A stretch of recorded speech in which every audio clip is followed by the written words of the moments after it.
This Film is Lit, the podcast where we finally settle the score on one simple question. Is the book really better than the movie? I'm Brian, and I have a film degree, so I watch the movie, but don't read the book. And I'm Katie. I have an English degree, so I do things the right way and read the book before we watch the movie. So prepare to be wowed by our expertise and charm as we dissect all of your favorite film adaptations and decide if the silver screen or the written word did it better. So turn it up, settle in, and get ready for spoilers, because this film is lit.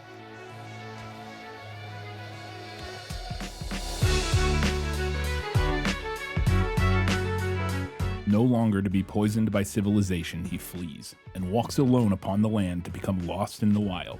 Alexander Supertramp, May 1992. It's Into the Wild, and this film is lit.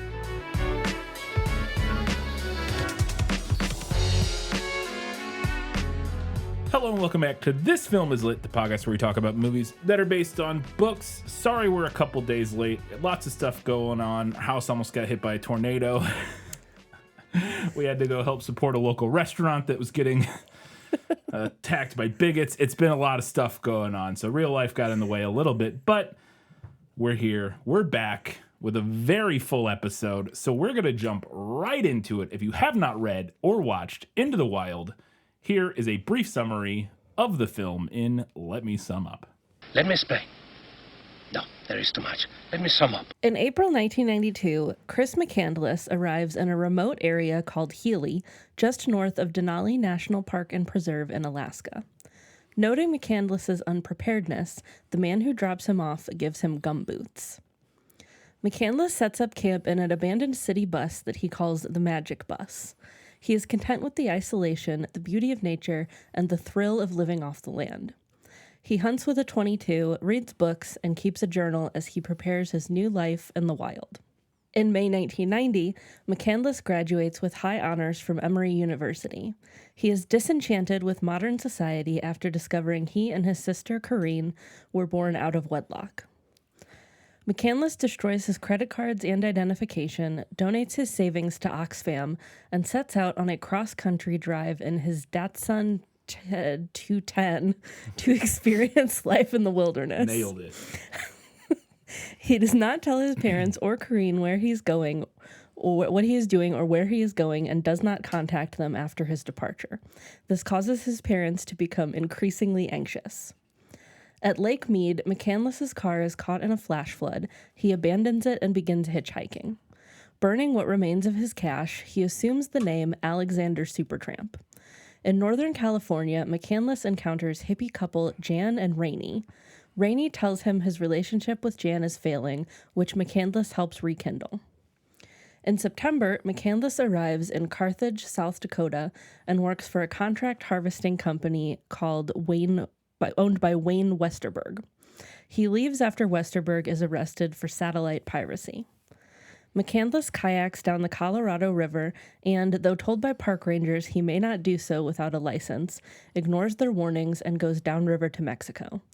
His kayak is lost in a dust storm and he crosses back into the United States on foot. Unable to hitch a ride, he jumps on freight trains to Los Angeles.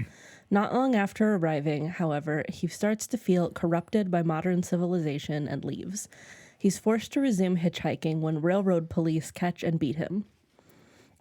In December 1991, McCandless arrives at Slab City in the Imperial Valley and encounters Jan and Rainey again. He also meets Tracy Tatro, a teenage girl who shows interest in him, but turns her down because she is a minor. After the holidays, McCandless continues heading for Alaska. 1 month later, camping near Salton City, McCandless meets Ron Franz, a retired widower who lost his family in a car accident while he was serving in the United States Army. He leads a lonely life in a workshop as a leather worker. Franz teaches McCandless leather work, resulting in the making of a belt detailing his travels. After 2 months with Franz, McCandless decides to leave for Alaska. Franz gives McCandless his old camping and travel gear, along with an offer to adopt him as his grandchild.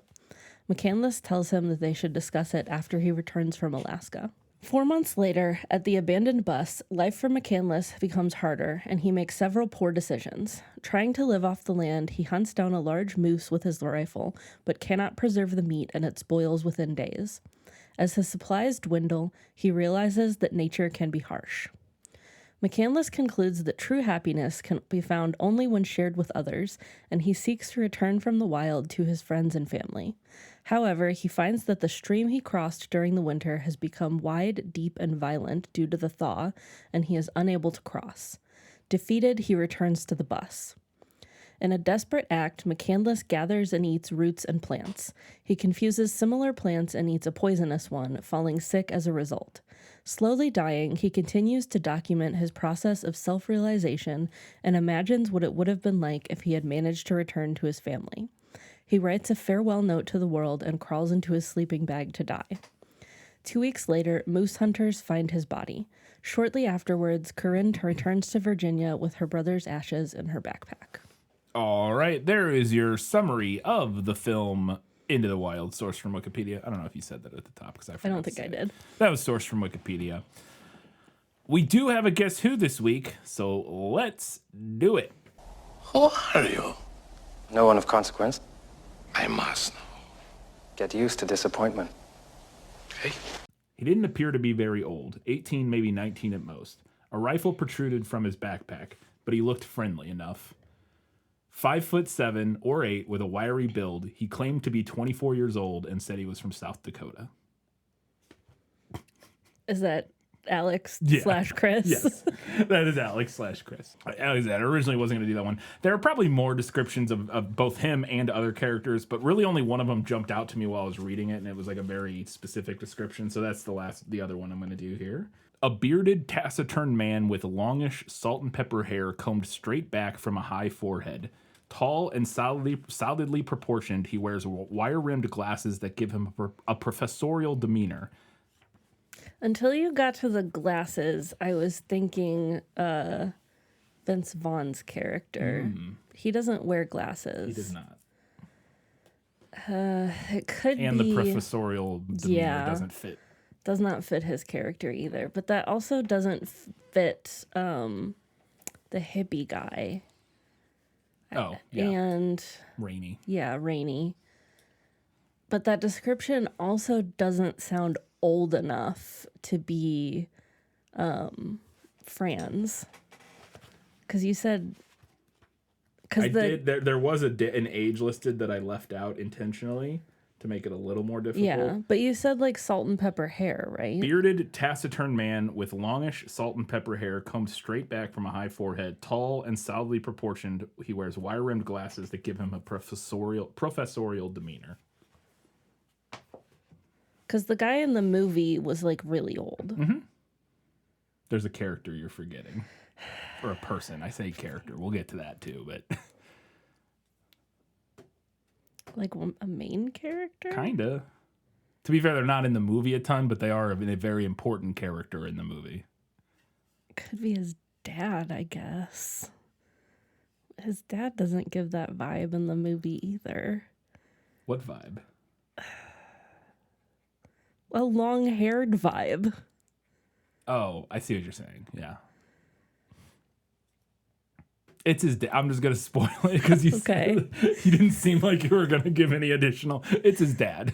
Okay. Well, I was thinking, but yeah. Yeah. Because it was the long hair that threw me, because I feel like the only character in the movie that long hair fits is Rainy.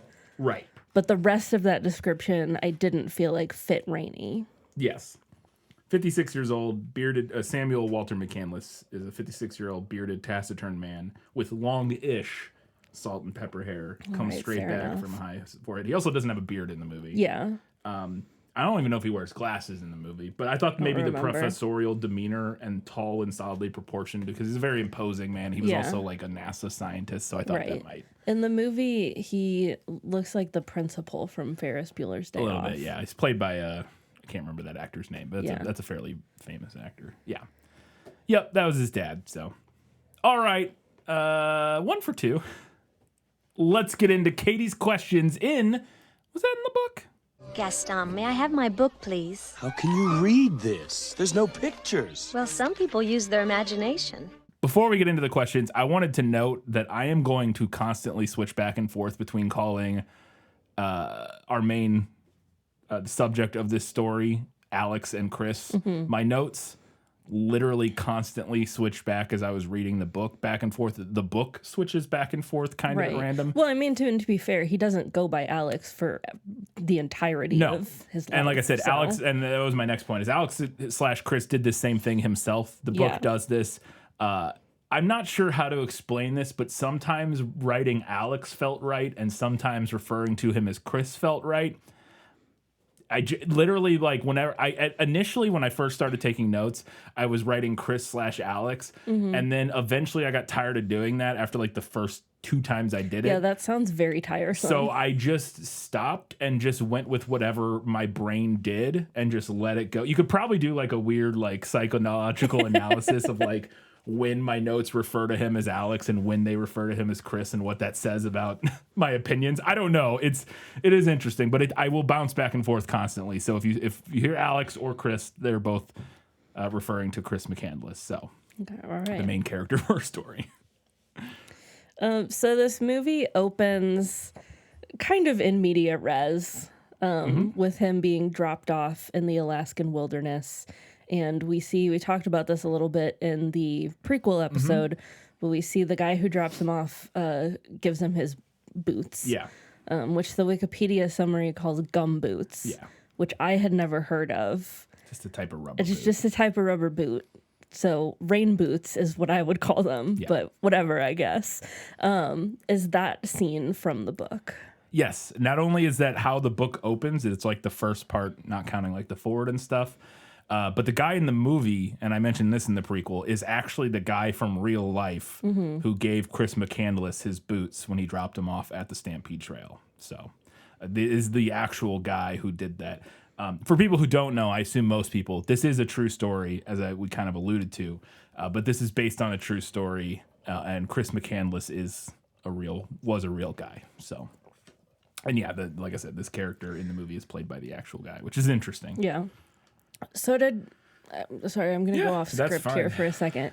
Did John Krakauer, did he like interview that guy? He interviewed lots of people. Right. Yes. He interviewed him at a bar in somewhere. Yeah. Did he feel bad about it? I feel like I would feel guilty. You mean the guy forever. who dropped him off? Yeah. He definitely had some level of like regret about not like doing something, but he also didn't know. You know, he right. No, I know. And there's a point I'll get to later. The movie doesn't include their whole. It literally just kind of shows the very end where he drops him off. But there's a whole part before that, and I'll just say now where this guy Jim Gallion, who's the good guy's name, spends the whole drive like trying to convince him not to do this. Yeah. He's like, are you sure you want to do, you don't really have the right equipment for this, and you're kind of not, like that's why he gives him his boots, is Alex is wearing like, I think just some kind of like non-waterproof like hiking boots basically that are not remotely adequate for the Alaskan wilderness. So he gives him these rubber waterproof boots basically. Just to give it, he also in the book, which they don't include, is he gives him his lunch. He had like he has two tuna fish sandwiches or something, and he makes him take that, and then something. He gives him one other thing that I can't remember. Oh, he takes a picture of him before he leaves. He like takes a little photo of him, and that stuff's not included in the movie. But yeah, the guy was. There's some talk in the book of him being like, if I would have known, obviously, but like, I mean, no, you would never know, but I think I would feel guilty for the rest of my days. Yeah.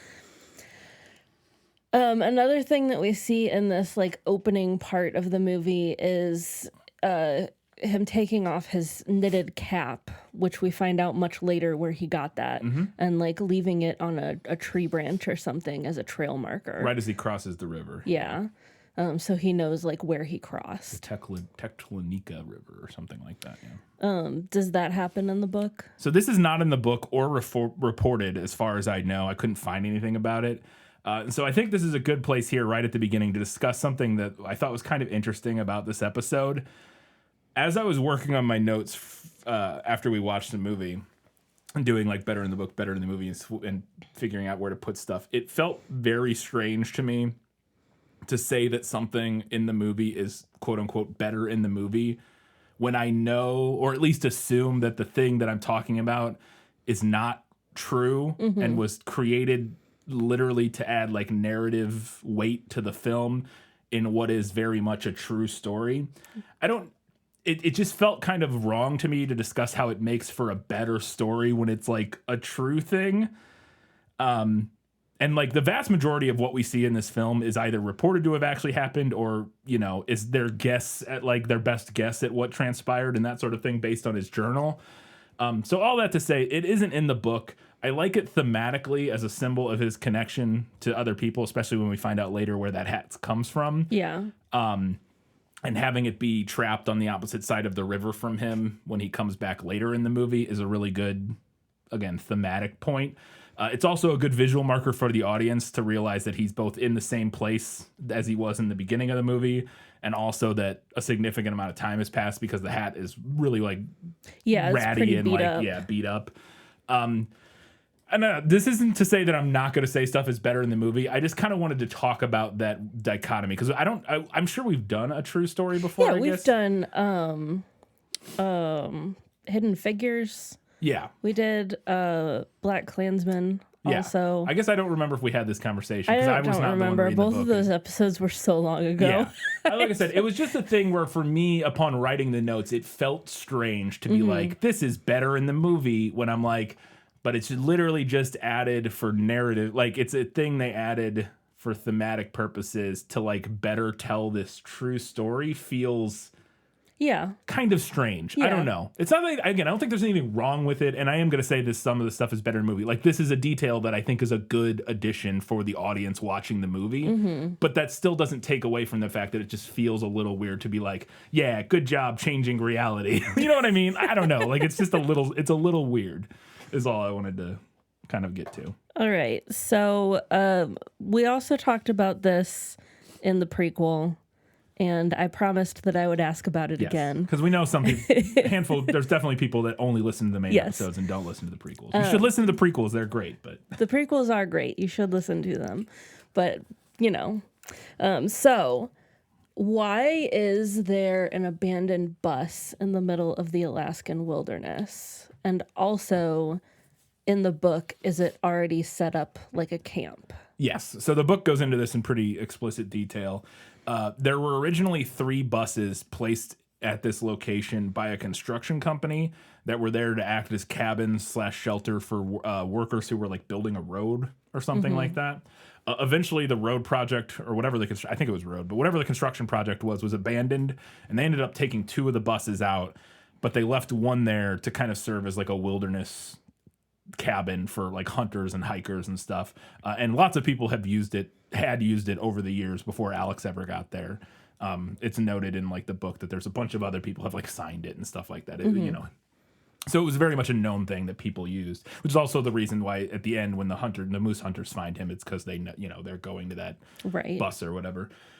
So yeah, that's why it was there for a construction project that got abandoned, and it was already set up to be like it had like a stove in it and bunks and stuff like that. So, because I know we talked about it in the prequel, but I don't know why that caught me off guard when we were watching the movie. I was expecting it to be a bus and not like a camp inside of a bus. It's like it is a bus, yeah. But yeah. And I don't know, and I was actually thinking about this. I'm not sure if we know, because I actually can't remember if the book mentions this, if Alex knew it was there or not.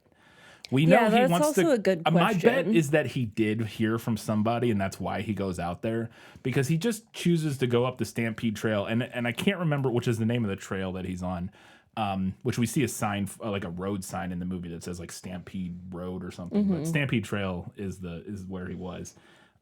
But I just can't remember in the book if they mentioned if he knew the bus was there. Yeah. Or if it was because he does seem like in the movie, I felt like he seemed a little, maybe not surprised, but like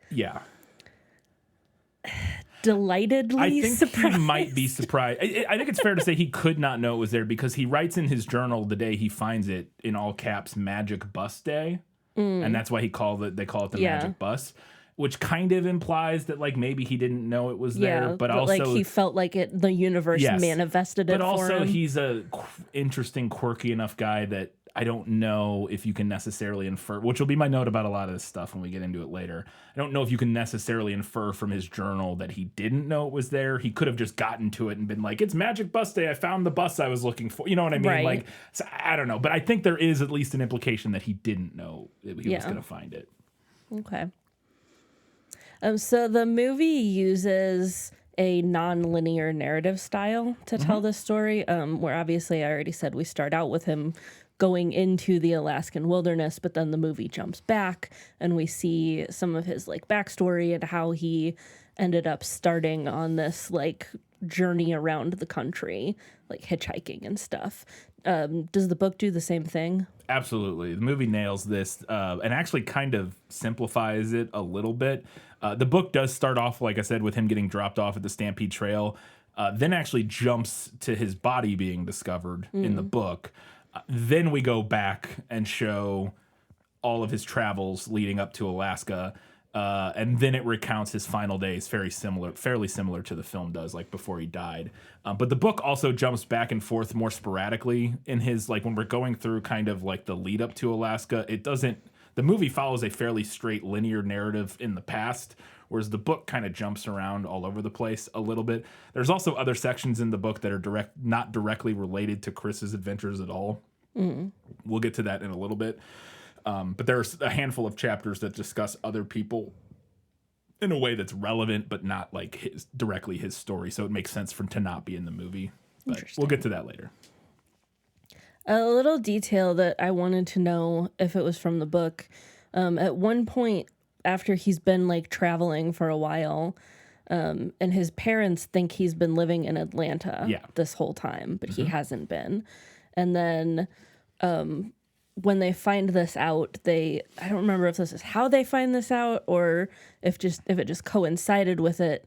They get a bunch of letters that he had the post office like hold, so that his parents wouldn't find out that he was not in Atlanta.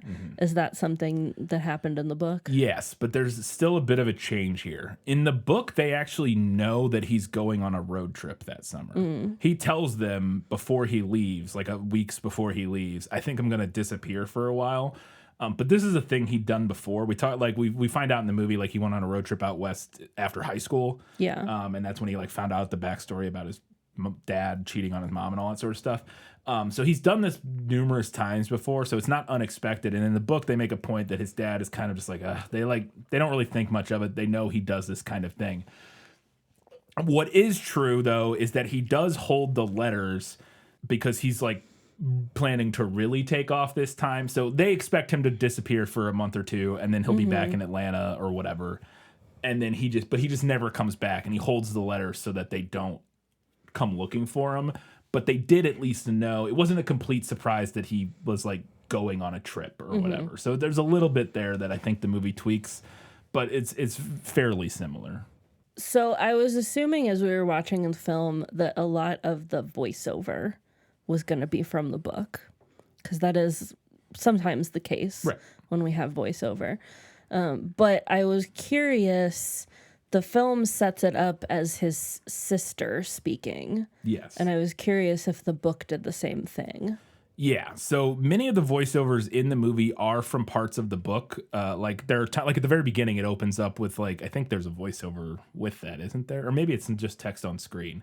But like we see like, it's a postcard he wrote to Wayne before he's going into the thing. So some of the voice, and I think there is a voiceover with it. I can't remember, but there might not be. But other times we hear some voiceovers, and they are from parts of the book. Sometimes it's postcards or the journal Alex wrote, or it's excerpts from books he was reading, or other books that John Krakauer thought were relevant. Those serve as chapter intros. Every chapter starts with like a little excerpt from a novel or something that is somehow relevant to Alex's story. And some of them are parts specifically from the books that Alex had with him that he was reading on the trip. Other ones are just other stuff that is kind of thematically relevant to what we're discussing. And some of those get used. Like there's in the movie, there's a quote they read like a part from, not Thoreau, but can't remember, somebody else toward at one point in the movie that is like an excerpt from a book that he was reading and that sort of thing. But the book itself is written from John Krakauer's perspective. It is his investigation into what happened. So he writes it from his voice.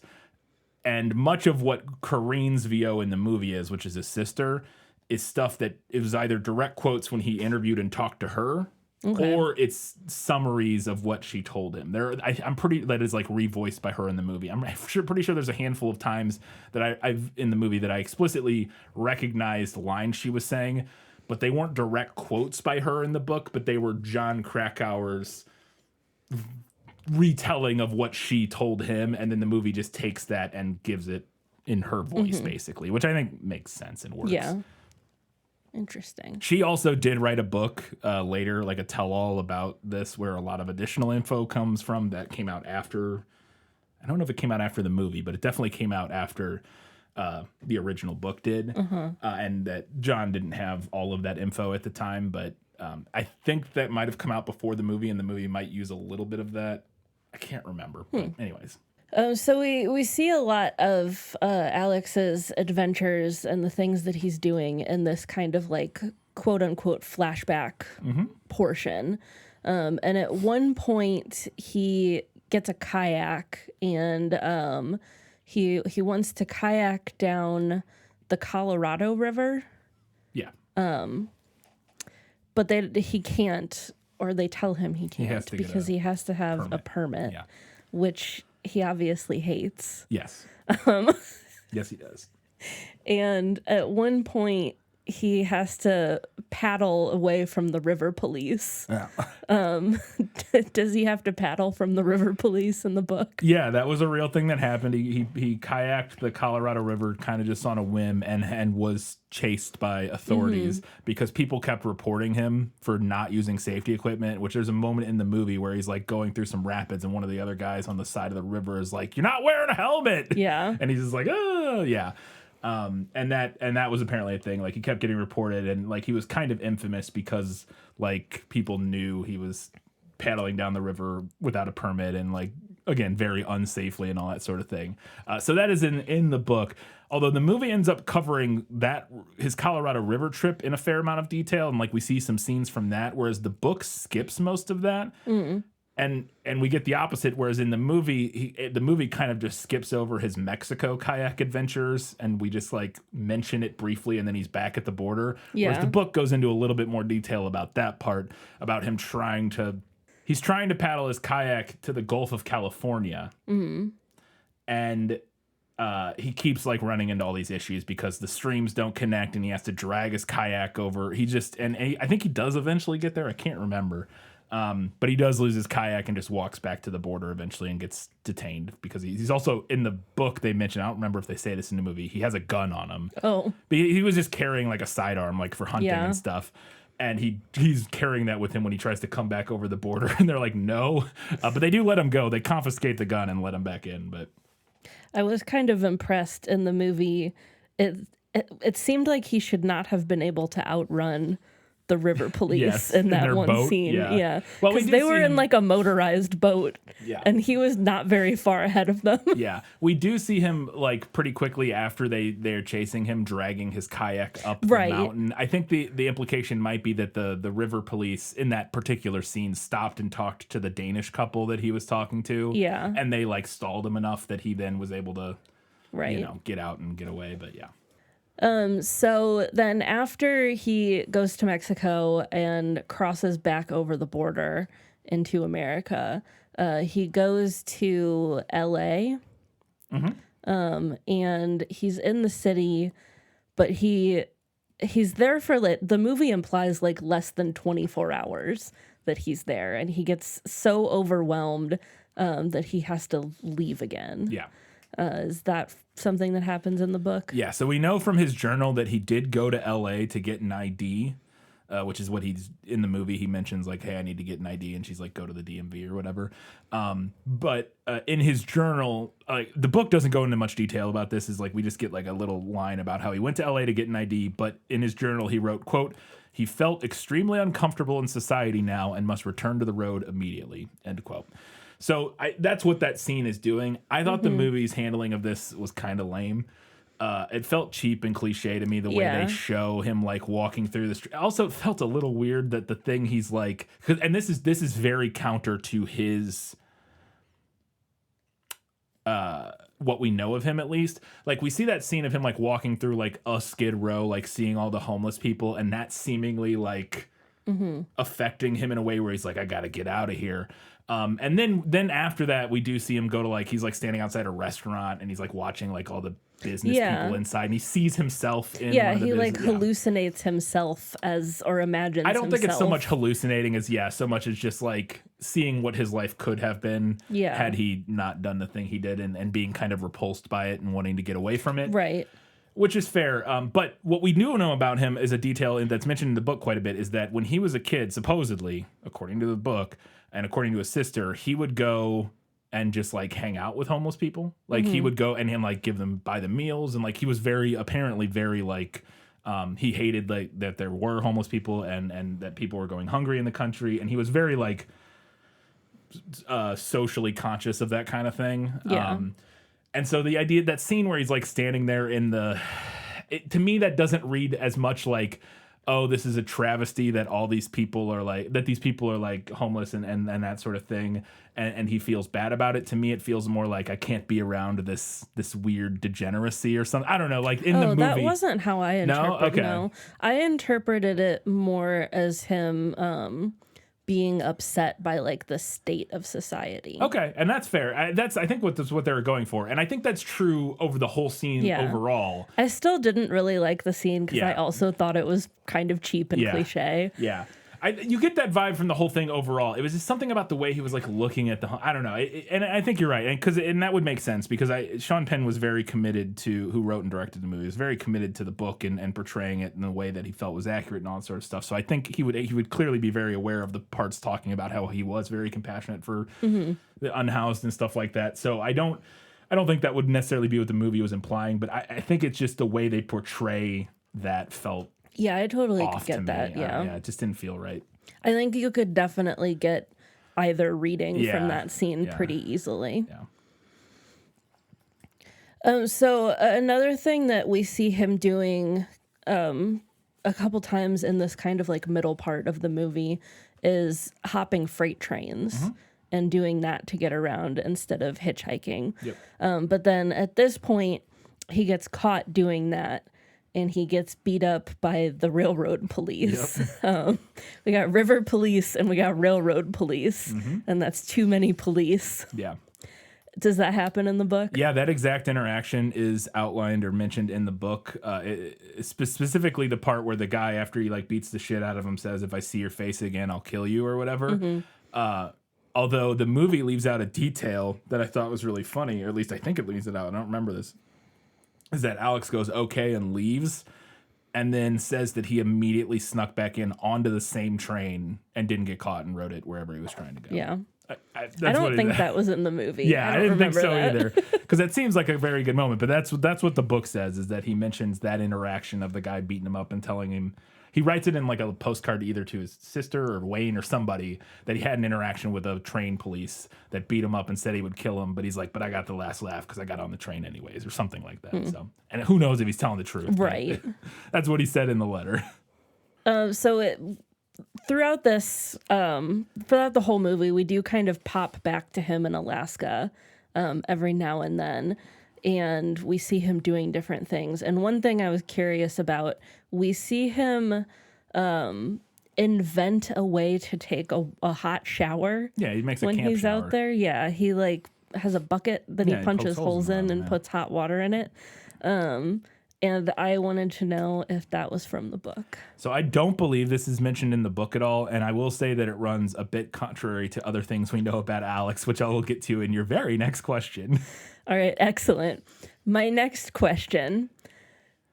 Does he get a job at Burger King and get reprimanded for not wearing socks? Get reprimanded by what's his name's By wife? by from Dylan's Severance. wife Dylan's from wife in Severance. Yeah, that was a funny. I was like, oh my god, it's what's her name from Severance? Yeah. So he does actually briefly get a job at a fast food restaurant in the book, but it's McDonald's. They specifically mentioned in the book. I wonder if they couldn't get McDonald's to agree to be in the Did movie. we see it was explicitly Burger King? Yes, it was Okay. explicitly a Burger I thought it was King. just a generic like burger place. But No. yeah, okay. Yeah, but it's McDonald's in the movie or in the book. He opens a bank account. This is while he's in a place in Bullhead City. He opens a bank account and actually considers settling down in the city for a while, briefly. But he ultimately ends up quitting and leaving. And it's mentioned by some of the other employees and kind of seems like from maybe his journal, and Krakauer speculates that he ends up leaving when some of the other employees start kind of getting on him and asking him to bathe. And he's just not particularly interested in doing that. And so the movie translates that to you need to wear socks, which is also an issue. He was not a sock person. He did not wear socks. But I think the main issue, as described in the book, is that he did not bathe regularly. Not particularly good hygiene. Yeah, and that was and when you're working in a restaurant serving food, you kind of have to, unfortunately, I mean, I say unfortunately, fortunately, I mean, you have to bathe if you're going to be in food if you're service. going to be in food service, and also if Generally, you're going to it's be around people, that's like idea to bathe, that's like the socially nice thing to do. Yes. And like I said, I think it's probably likely that along with that they were probably being shitty to him about it because he was a different person, which we'll get into. So I'm sure they weren't like super nice necessarily about this guy. So he may have just not felt like he wanted to stick around there. But that being said, you got to shower if you're going to work in a restaurant. Yeah. I'm sorry, you kind of have to. And I will say in the movie, I said reprimanded, but Dylan's wife was not mean about it. No, she was not mean. She was about like, it. she was very nice. She was like, I want to help you get to Alaska, but could you please wear socks? Yeah. And that character is mentioned in the book, his manager at McDonald's, and she kind of talks about how she liked him, but also had issues. Like she's like he was a good worker, but also like she was like he always showed up on time and stuff, but he was also like he wouldn't. Like when like during rushes and stuff, he would just work really slow and like he wouldn't respond to like, hey, we got to pick it up. He just did his own thing. And like, it's not like he was a bad employee, but just, he wasn't like a good employee, basically. It was like, yeah, that sounds about right. Something that I noticed periodically throughout the movie was this kind of recurring motif where he would be out in like the wilderness and then see a plane going overhead. Which I felt like the movie was using to represent modern society encroaching on the wilderness. Yeah. And I was curious if that motif was anything pulled from the Reference, book. Yeah. I don't remember that specifically being mentioned in the book, but there may be, it did tickle something in my brain of some line somewhere about Alex wanting to be somewhere where there weren't like, where he couldn't see anything, like planes or anything like that. I can't recall specifically. But for the movie, I thought that was a perfectly good motif. And that's also the kind of thing in a movie like this that to me feels perfectly not weird. Like those kind of additions, like that's not something that's like changing a fundamental fact about a thing that happened. You know what I mean? Yeah. It's more so like adding thematic stuff visually to a movie that I thought made sense and worked. So I liked that. That was kind of a better in the movie. I say better in the movie. I liked it. Here we go. McCandless was candid with Stuckey about his intent to spend the summer alone in the bush, living off the land. He said it was something he'd wanted to do since he was little, says Stuckey. Says he didn't want to see a single person, no airplanes, no sign of civilization. Okay, there you go. So there you go. There is. I knew it's like there's something in bouncing around in my brain that I thought that, but yeah. All right, there you go. Another scene from when he's by himself in Alaska. Because this is the thing the movie does that the book doesn't really do, is that during the flashback, we occasionally go back to Alaska to kind of see what he's up to. Yes. Like we flash back forward to Alaska. The book doesn't really do that in the same way. The book's kind of more everywhere, but anyways. But so one scene where when we're back in Alaska, like seeing what he's up to, that I thought was really hard to watch was the scene where he kills the moose. Yeah. And then he's not able to butcher it quickly enough before the flies start getting to it and maggots and Is that from the book? Yes. So yeah, this is one of the big turning points in the book is that he does kill a moose, but he cannot butcher it quickly enough, or preserve it quickly enough, and it does all spoil. And the line in the movie where he writes down in his journal like this is the greatest travesty of my life. That was what he wrote, or tragedy of my life, or something like that. He's like, I wish I'd never killed the moose. That all comes directly from the book and from his journal. And it's one of those that, yeah, it is very, very, it sucks because it's in the book, they make a point, and I don't know how accurate this is, that we see him in the movie getting information from Zach Galifianakis' character when he's out hanging out with Wayne, about like how to like preserve meat or how to clean like an animal and then preserve the meat or whatever. And Zach Galifianakis is like explaining this to him. The book makes a point that happened in real life. Krakauer says, you know, he got the tips on how to clean and preserve meat from like hunters back in South Dakota or whatever, but that information didn't translate to the Alaskan wilderness. Like it's not the same environment, it's not the same type of meat, all this sort of stuff, and that it really wasn't that he needed to like look to what the locals in this area would do to preserve meat. And because he tries to smoke it, and Krakauer insinuates that was a mistake, that he should have just cut it very thinly and then like put it out to dry into like jerky basically, instead of trying to smoke it all. And that was part of the issue.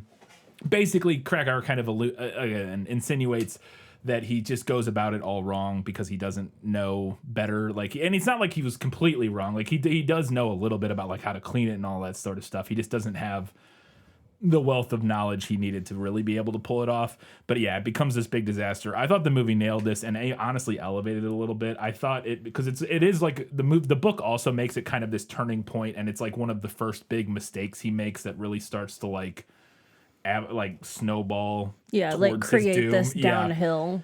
Yeah, and the movie, I thought, like showing him like washing the blood off his hands and like is very like vivid or symbolic of, you know, him having the blood on his hands from this mistake. And he goes throughout he kills tons of animals in the book. His journal, they make a point at one Krakauer at the end of the book, him and some of his friends go to the bus after all of this, is like a year after McCandless is found dead there, and they're talking about it, and they're kind of talking to themselves, and they remark on the fact that his journal is like, most of his journal is just a record of all of the animals he killed and ate. Like that's most of what he wrote down. So he didn't really like have a problem with hunting, but he also was very adamant about like using all of the stuff he found. I was going to say, he seems like the type of person, even just from watching the movie, that would not be thrilled about waste. No, he hates waste. Absolutely. He hates waste. And he hates all that sort of, this is the whole big thing, is he hates all the modern waste and all of society and all that sort of stuff.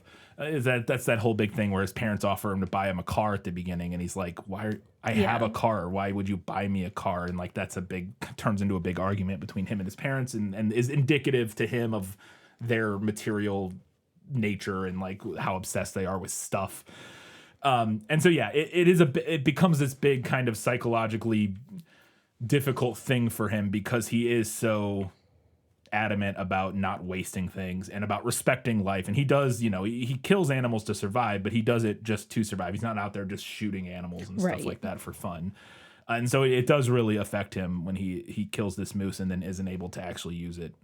So something we haven't actually talked about yet are Jan and Rainey. Yeah. So this is this hippie couple who travels in like an RV that he meets initially like closer to the beginning of the movie. Yeah. And then he encounters them again, like kind of shortly before he heads off for Alaska. And in that second time that he encounters them in the film, there's this kind of narrative parallel set up where Jan tells him that she also has a son who's around his age, that they're estranged from, and she hasn't seen him or heard from him in years. Yeah. And I was wondering, because that to me, that kind of like perfect narrative parallel is something that feels to me like a movie edition. Yeah. So I was curious if that was from the book. Yeah, the movie makes more out of it than the book does, but it does come from the book. When he first meets Jan, she does mention to him that she has a son that she is estranged from who is about his age. And that is a thing that she mentions. And that is part of the reason she tells Krakauer later, I think, that is part of the reason that her and her boyfriend, Bob in the book, but Rainey in the movie, that they like pick him up and take him under their wing is because she identifies him with her son, estranged son. Yeah. And then following that scene in the movie, both she and Rainey kind of try to coax Alex into like contacting his parents or like at least like letting them know that he's alive and okay. Yeah. Is that something that comes from the book as well? Yeah, the book mentions Jan doing this quite a bit, and that every time that she did this. So, anyways, yeah, the book encourages, or the book Jan does try to encourage him to like contact his parents, but in the book, Bob, who is Rainey in the movie, generally seems to kind of like be like whenever she brings it up and he can tell Alex doesn't want to talk about it, he like tries to be like, just let him, he's an adult, he can do what he wants. So in the movie, both of them kind of like try to encourage him, whereas in the book it seems like mainly it was just Jan that was kind of like trying to push him to like talk to his family again, or at least call them or whatever. And like I said, in the book, whenever she would bring this up, which is kind of what we see in the movie, he'd just kind of roll his eyes and ignore it and like wouldn't really respond. He would just kind of move on. We also meet Kristen Stewart's character. Yes. Kind of around this same part of the film.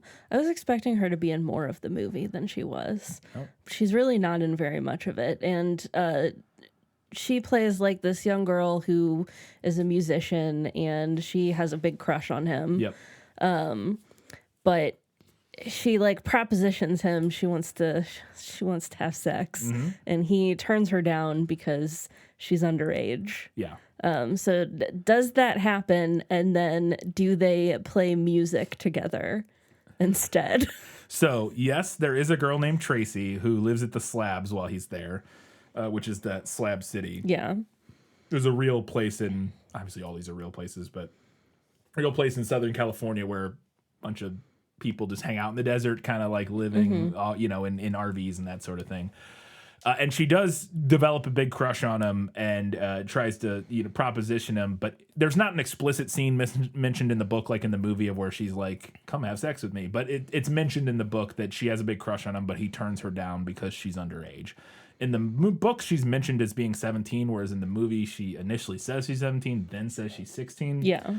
I think they just wanted to make it clear that she's definitely underage, right. Whereas 17, like in some state, they were like, let's just make sure. Yeah.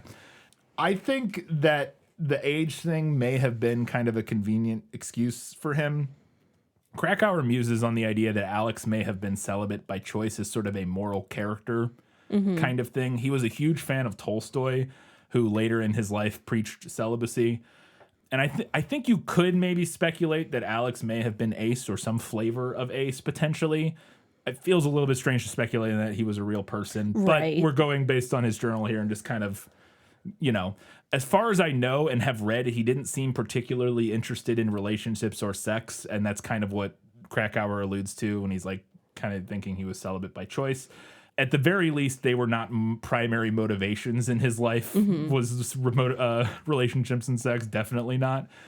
As to your question about them playing music together, they are not mentioned to have played music together, but Alex was noted to be a very good piano player, and he wasn't shy about playing music for people. It's mentioned numerous times that he, at parties and stuff, he would play piano and sing songs for people and stuff. So the scene is another one of the so the scene where they play music together to me is another one of those better in the movie but feels a little bit weird because there's nothing referencing that actually happening, but it doesn't feel wrong necessarily for their characters, and I think it kind of puts a nice little bow on their relationship, and gives them more of a moment so that later it's more tragic when he dies alone in the woods.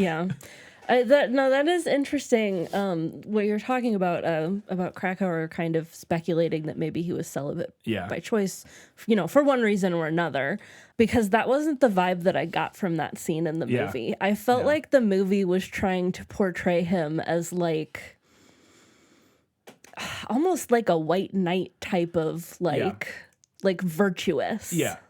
The book does also say that he turned her down because of her age. That's what it says. But it also goes on at different points to talk about how there's not really, I don't know if there was any evidence that he was ever in a relationship or ever sought out a relationship, or if his journals or writings everywhere.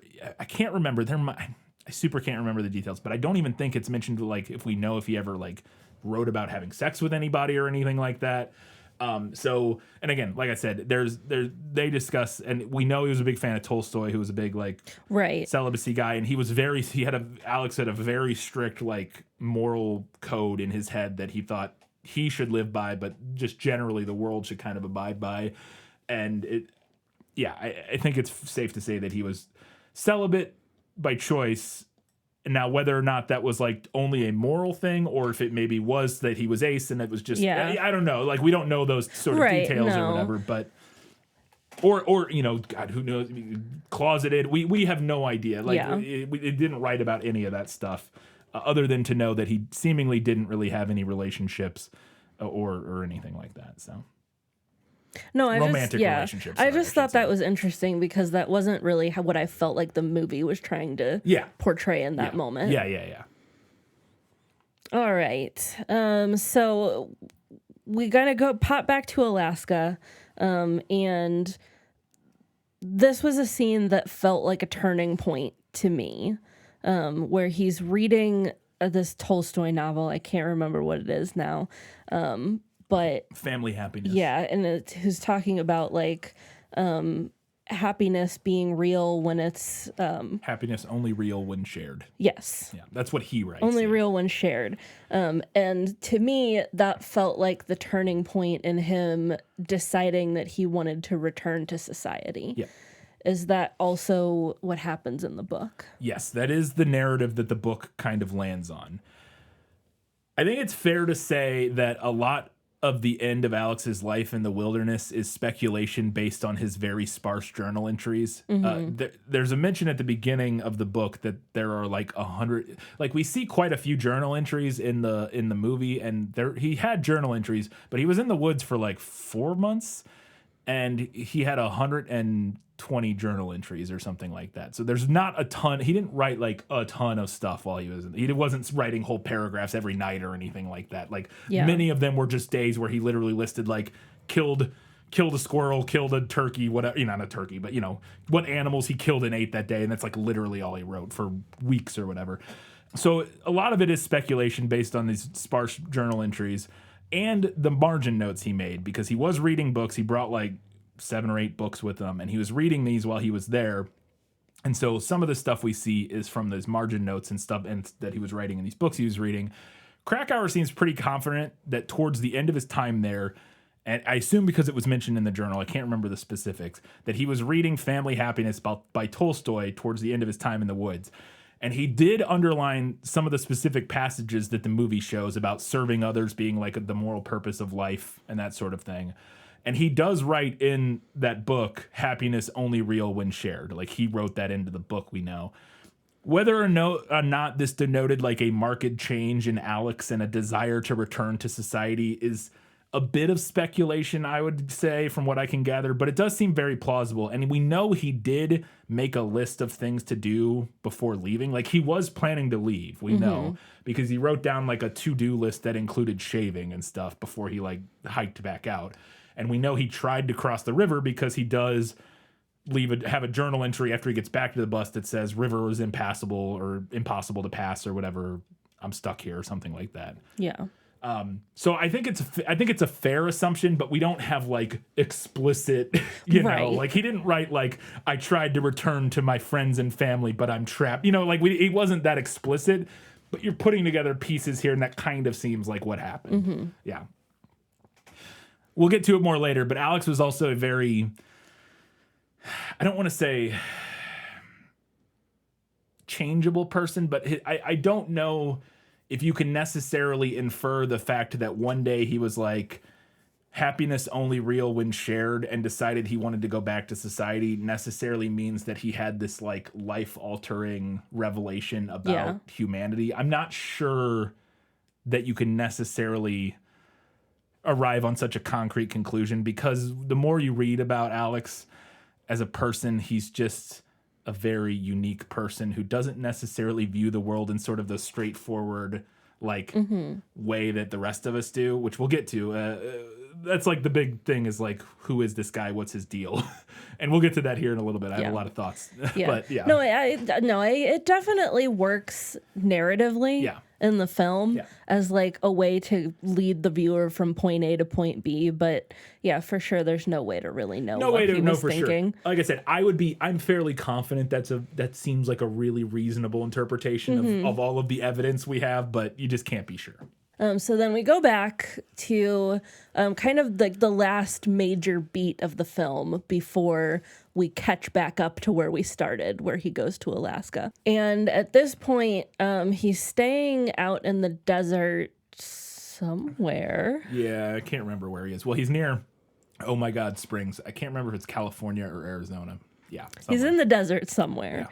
Yeah. And he meets this old man, Ron Franz, and who teaches him leather working. Yep. And he makes a belt that like is a visual depiction of the journey that he's been on. Is that stuff from the book? Yeah. He meets Ron Franz, who is basically identical to what's presented in the film. He is a leather worker. All of the backstory is the same. We'll talk more about him in a little bit. The only real difference with the belt, he does make that belt that catalogs his entire, journeys and all that sort of stuff, and hits all of the different like kind of points that we talk about in the book that we see recounted in the book of like his car getting flooded and all that sort of stuff. The difference in the movie is that in the movie he takes it with him to Alaska, and we see him wearing it and like cutting more and more belt holes as he uses more and more weight. I think that's a clever change. In reality, he did not take the belt with him. I believe he left it with Ron. He left it with somebody. I can't remember who. We do have the belt still exists, and somebody has it. I don't know, but I think he left it with Ron, which again, it's a little change, but I think it makes sense to have him take it with him thematically. It just kind of works. Well, I think thematically it works, and it's also a very like kind of practical narrative tool for like showing time passing and also the like the physical effects of the wilderness on him without having to like completely destroy the actor's body. Yes, which I think he still did a little bit. It looked like he did. Little bit. I don't know how much. There was clearly also some makeup and stuff going on, but he also clearly lost a fair amount of weight to do that. I don't think they were using like a body double, but maybe, I don't know. I don't think they were doing the Captain America thing, but Emil Hirsch strikes me as the kind of guy that would go all out for, and just like lose a bunch of weight for that. But yeah. Another thing that happens, and this is in Alaska, and I believe this is as he's starting. Sort of while he's starving. He's already ill, Yeah. And I wasn't sure if the bear was actually supposed to be there or if the movie was implying that he was hallucinating the bear. But at one point, he steps outside the bus and we see a bear like walk right up to him and like they look at each other and then the bear walks off. Yeah. Are there any mentions of bears in the book? There is no bear encounter mentioned in the book, and thus I assume it's not mentioned in his journal. I didn't read his journal. I don't know if it's like published anywhere, like his actual journal that he was writing. Yeah, I don't know. But the book covers most of the journal entries at various points at different times, but it does not mention any sort of bear encounter. So I imagine that was created for the film. As to whether or not you think he's supposed to be hallucinating it or if it's supposed to be actually happening, I would interpret that as supposed to be real, that he actually does walk up to a bear, but that part of it is that I think you could read it a couple ways. One, he has become part of the wilderness in a way that the bear just kind of ignores him, or also he is starving to death at this point. You could kind of read it as the bear just not worth my time kind of thing, like why would I eat you? You don't even have any meat on you. You know what I mean? Like, I don't know. I think you can kind of take it a couple ways. But it's also, I think we're supposed to see it as sort of just this. You're also supposed to question whether or not it happened because he is very ill in this moment. It's that classic, like, brush with the wild kind of moment it's fine. I don't have strong feelings either way about it. I think if it had happened, he would have written it down, so it probably didn't happen. Yeah. But because he was still writing stuff up until like literally the day that he died, or a day or two before he died. So if he had run into a bear, I think he would have written it down.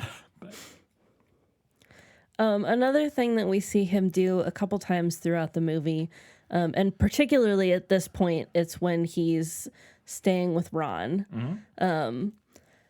But we see him a couple times throughout where he's been staying with different people, and he'll just like dip in the middle of the night. He does it to Jan and Rainey earlier in the movie, yeah. Was that also a recurring theme in the book? So yeah, Alex was absolutely a fan of leaving quickly and quietly whenever he decided it was time to go. It wasn't like always mentioned as being in the middle of the night, I don't think, but he would definitely just dip on people without telling them exactly when he was going to leave. It seemed like he usually told people like, thinking I'm gonna leave soon. Like he wouldn't just disappear necessarily, but he would be like, I don't know, I'm probably gonna get on the road again here soon, and then he would just kind of be gone like in the next couple days or whatever. It's kind of the vibe I got. So yeah, I think it goes in line with he's not an antisocial person, and we'll get more into that later, but his idea of social interaction is not what would be typical, and where he doesn't necessarily see anything wrong with just leaving.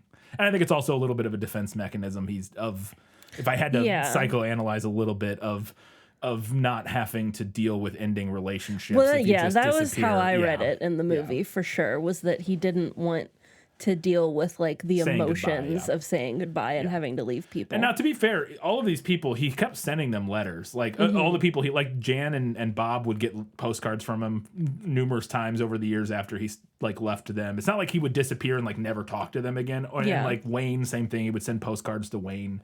And even like them, like when he would see him again, he would be happy to see him again. So it's not like as cut and dry as like he would leave and then like just never want to like talk to him again or anything like that. But I definitely think there was a level of like not wanting to have to go through the emotional labor of maybe not even the emotional labor, but just not having the kind of like I don't think he was the kind of person who had who enjoyed emotional interactions with people necessarily, especially at this point in his life where he's doing all of this. If you take what the movie and the book is presenting, I think towards the end of his time in Alaska, he maybe started craving that more and more, which I think is true because he starts writing about how he's lonely and stuff like that. But I definitely think that is what you're meant to take, is that, yeah, he doesn't really want to deal with the emotions and the stress necessarily of saying goodbye to people. Yeah. But Ron does catch him as he's planning to leave in the middle of the night, and ends up driving him out, and then offers to adopt him as his grandson, which I thought was really sweet and really sad, especially because I knew how it ended. Is that something that happens in the book? Yes. Yeah, this exact scene happens, according to Ron, who Krakauer interviewed, I assume. Ron does offer to adopt him as his grandson for all the same reasons. He's like, and his backstory is the same. His wife and son were killed in a car accident by a drunk driver while he was deployed during the war. And so he doesn't have any family, and his family line is going to like end with him or whatever. So he wants to adopt him. Scene made me tear up while I was reading the book, and it made me tear up even more watching the movie. It is, in my opinion, very deeply sad. But I will say, boy, does the movie leave out the saddest thing about Ron and his story, which we will get to shortly. All right. So back in Alaska, was it eating the wrong plant that caused him to die? That's the $1 million question. So as far as I can tell, there is still no 100% definitive answer on what killed him, apart from starvation. We know he essentially starved to death. But why he starved to death and in what specific manner is not 100% like positive. Many things have been suggested over the years, many of them by Krakauer himself, who he started investigating this like months after it happened and started writing the articles and stuff. And so he's been on it from the beginning. At the time that the movie came out, him mistaking sweet pea for potato seeds or whatever, which is what we see in the movie, was the number one theory. It was what Krakauer thought was most likely. But there were other theories at one point. Like initially, kind of people just thought he died of protein poisoning, which is when you're basically only eating lean protein and aren't getting anything else. It just messes up your body and can cause you to basically starve to death, even though you're eating calories. Then there are several different versions of it was the potato seeds hypothesis, which is what we see. He has that big plastic bag full of, those are potato seeds. Because there are wild potatoes in Alaska that you can eat, but you can also eat the seeds.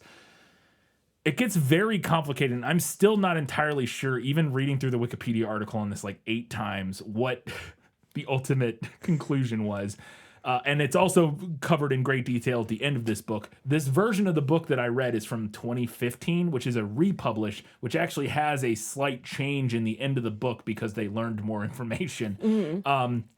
So ultimately in 2015, Krakauer co-authored a scientific analysis that outlined that the actual culprit was something called L-cannabinine that was in the potato seeds, either in them naturally or was related to a mold growing on them. The Wikipedia article doesn't mention the mold, but in the book he mentions mold, so I don't know. Okay. But there's something called L-cannabinine that can appear with these potato seeds that can be toxic to mammals. Specifically, they say that this has only been really observed in humans in younger men for whatever reason. And specifically, if you're already malnourished, it can be bad. If you're okay. if you're like a healthy, like eating like a normal diet, and you get some of this L-cannabinine in you, it wouldn't be a major issue supposedly. But the fact that he was eating tons of this because he was struggling to get other food, and he was already super underweight because he'd been slowly starving from the time he got there. He was getting food, but he just wasn't getting enough calories, basically from the moment he got there. And they think that is what did it, that this L-cannabinine basically it acted as like gives you a type of like, not food poisoning, but made him super weak, makes his legs not work super great, messes with your perception, all that sort of stuff. And that basically kept him from being able to get other food and slowly starve to death because of that. I will say the main change the movie makes, which is not mentioned in the book, even though the book implies that it was him making a mistake. When the book was written, the thought was that he was making a mistake. Right, he misidentified these plants. The movie has him realize he did that. Yeah. There's no implication in the book that he realized he made like a mistake.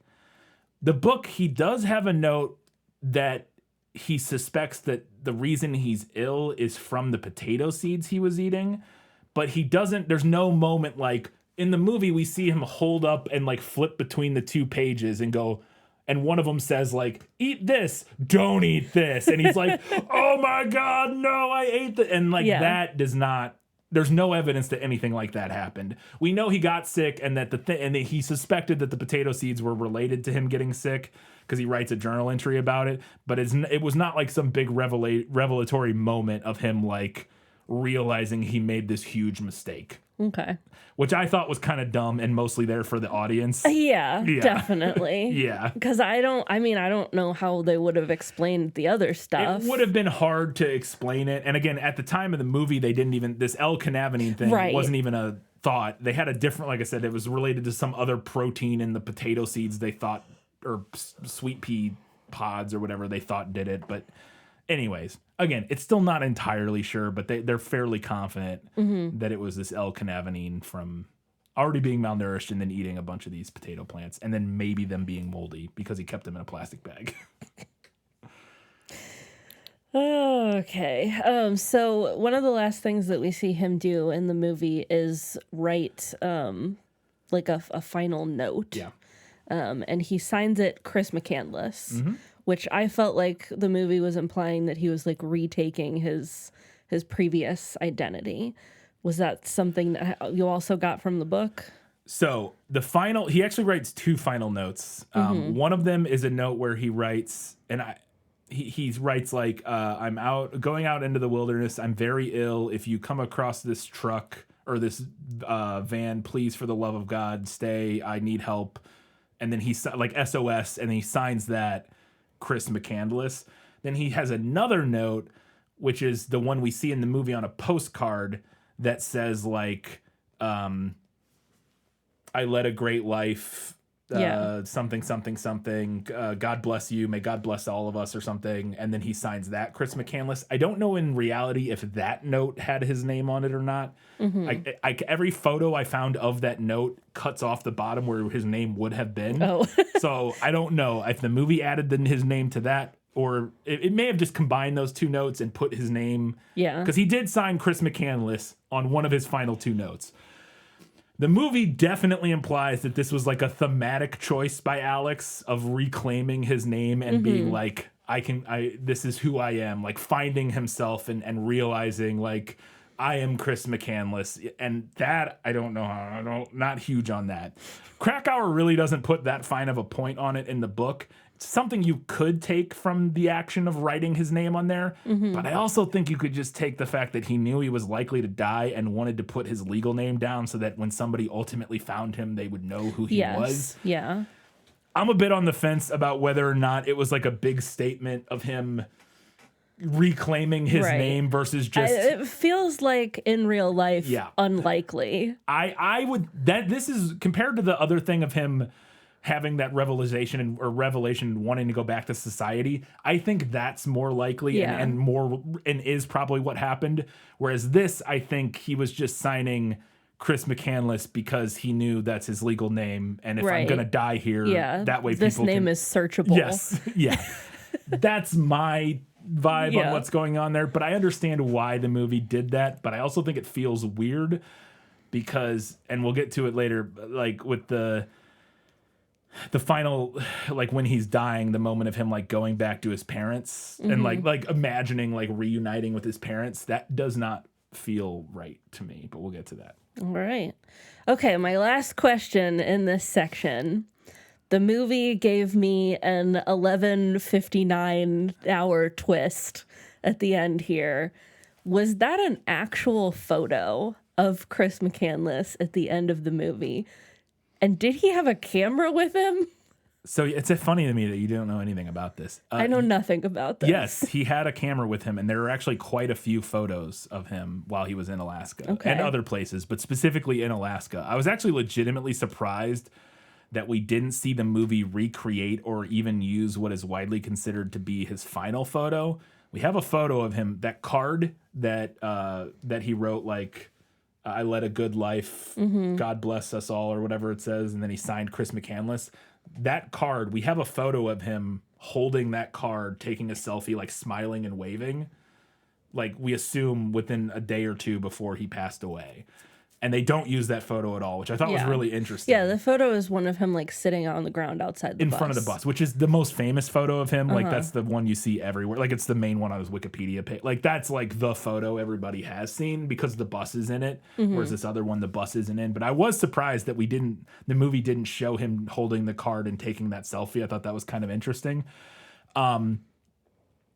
That being said, that's what it says. I have had a happy life and thank the Lord. Goodbye and may God bless all. That's what the card says. But yeah, he did have a camera and we have a lot of photos, including that specific one that the movie does include. Yeah. Well, and it really surprised me, I guess, because we don't ever see him take any photos of himself in the movie. No, we never see him with we the camera just in the like movie. Although get I do have that photo at the end. I do have a note about that later that we'll get to that I thought was that final moment that made me think of something when we see that photo. We'll get to it later. I haven't thought about the camera and the photos and stuff. All right, those were all Katie's questions for was that in the book. Let's go ahead and talk about a few things that were lost in adaptation. Just show me the way to get out of here, and I'll be on my way. Where is it lost? Yes, and I want to get unlost as soon as possible. All right. So first off, the first thing that kind of confused me in this movie was right after he starts out traveling and he still has his car, he's parked and he's sleeping in his car, and then all of a sudden his car is like underwater. So where was he parked and what happened? So yeah, that does happen in the movie. He is parked in a runoff area next to Lake Mead. The chapter that happens is called Detrital Wash, and I think that's what this is. He's basically in a runoff area in the desert where when it does rain very rarely there, it floods. Right. And he just had no idea that he was basically parked in a dry riverbed, essentially. Okay. He just didn't realize because he didn't see it. In the movie, we see a sign that says warning, flooding may occur or whatever. Yeah. And yeah, he just didn't realize he was essentially parked in a riverbed that when it rains will flood. Okay. So is there any explanation in the book of, or like theory about the name Alexander Supertramp, which is the name that he takes on? Like, yeah, if that has any meaning or like why he picked that? Yeah. So that's his road name. I don't think the book goes into details of where it came from. It's not uncommon for travelers and hitchhikers and stuff to have like a road name or whatever. I don't remember anything in the book, but I did some looking, and according to a forum I found, and this tracks based on what I know of Alex from the book, the Alexander half of that came from War and Peace, which was a novel that he was a huge fan of. Alexander I was Emperor of Russia during the Napoleonic Wars in the book. And then Supertramp supposedly comes from one of his other favorite books, which is a book called The Autobiography of a Supertramp by W.H. Davies. So that's supposedly where the two names come from, according to this one forum. Tramp, like a person who Yes. hitchhikes and travels, Yes. not a woman of loose morals. a derogatory Yes. name for a woman who is in control of her own Yes, sexuality. That kind of tramp. There's a moment earlier in the movie where he's talking to Jan and Rainey, and they call him a leather tramp, and they're rubber tramps because rubber tramps have cars, Right. hence the rubber from the tires, and leather tramps just walk in shoes, I see. like leather-soled shoes. So yeah. All right. My next question, because boy, I felt like the movie did not explain this at all. No, it did not. What did Vince Vaughn's character get arrested by the FBI for? He was selling illegal cable/satellite boxes so that people could steal cable. Okay, basically. Wow. He was manufacturing. That sounds like a very 90s crime. Yes, it is. It very much is. Yes, he was manufacturing and selling illegal satellite boxes. Okay. Yeah. When we see him dying in Alaska, Yep. is he dying really slowly? Because I couldn't decide if the movie was depicting him dying really slowly or if we were being kind of like deliberately vague with the timeline to create a sense of like confusion. I think yes is the answer broadly, but yes, he does starve slowly over the course of about 2 weeks in the book. The seeds essentially just like fuck his system all up and make him really ill, but it doesn't kill him like outright. But it does pretty much render him unable to get food or even get nutrients out of the food that he does have and is able to eat what little he can. And so, yeah, he just kind of slowly starves to death. And that's, I think we are supposed to be also a little bit unsure of how long it's taking place over. And he is disoriented and we see him kind of like clearly out of it. In the final days, it's because he's hallucinating. He honestly, like I said, with the bear, it could be a hallucination because at this point he's so wildly malnourished and like starving that he very well probably is hallucinating and stuff like that. So, all right. So my last question here that I was very curious about after watching this movie, I was wondering if this felt like a book accurate depiction of Chris/Alex, because to me, I felt like the movie, it felt very glowy to me. Like the movie seemed like it was depicting him as like very much like wise beyond his years. He didn't necessarily feel like a real person. He felt kind of like a mythologized version of a person, and maybe that was the point. But I was wondering if that was the same vibe you got in the book. Okay, so this is the big question, and this is where we're gonna really get into it here, because I'm gonna use this as a good place to expand out maybe the most interesting conversation about this whole thing, in my opinion. So yes and no. This is one of the things I was most interested to see, and like I said, maybe one of the things I have the most to say about. The big debate surrounding Chris/Alex is, quote, was he a brilliant, misunderstood genius who just saw the world differently and kind of was operating on a level above us all and decided to go on this grand adventure? Or, on the other hand, was he, quote, an ill-prepared, antisocial weirdo who basically killed himself because he didn't remotely know what he was getting himself into and was just irresponsible and, like just an idiot kid? Those are kind of the two like competing like morals that people take from this, or not morals, but the two competing views that people have on Alex. The movie absolutely comes down on the side of the former and depicts him as such. As to your point, the movie absolutely comes down on the side of he is this brilliant, misunderstood operating savant on a level above us all. Yes, where he's like fixing people's relationships and and like I mean, he's almost like a Christ figure. Rainey even makes a joke about like him wandering being Jesus. through the desert and and the movie absolutely goes that way with it, and it depicts him as such. The book still mostly comes down on that side. I think Krakauer very much respects and admires Chris. Like, I think he likes him a lot. But I also think the book also does its best to depict him in that light. But the book is a little more willing to give us a more complete picture of Alex that shows us some of his warts and some of his eccentricities that I think balance that and make him feel like a more real person. My opinion has bounced all over the place while I was reading this book. I had one opinion before reading the book. I had different opinions reading the book. And we watched the movie and I had slightly different opinions. And ultimately, my opinion, maybe unsurprisingly, lands somewhere in the middle, but a very non-judgmental place in the middle. So I'm going to expand on that now. I think Chris was a very intelligent, very unique person who had a lot of demons because of very understandable situations with his parents, who was also a bit dumb in ways. Like, he's a very smart kid, but also was a very and the book goes into this a lot. Like, he's very intelligent, but he's not like, he's kind of, oh God, I don't even know the way the book describes it. It's not that he doesn't have street smarts, but it's just that he's so enthusiastic and sort of lost in like higher, in more like esoteric thought that he doesn't really consider as much about like practicalities as he should. So let's get into a little bit about some of the stuff about Chris from the book that I thought was really interesting. So Krakauer presents some of the people, like after he gets discovered or his body gets discovered, there was a whole bunch of like people and like the story gets published in like the Alaska newspaper. There was a whole bunch of people like writing letters about it and stuff. Yeah. And Krakauer puts one of these letters in the book that somebody wrote criticizing Alex. And I wanted to read it because, again, my views on him are complicated.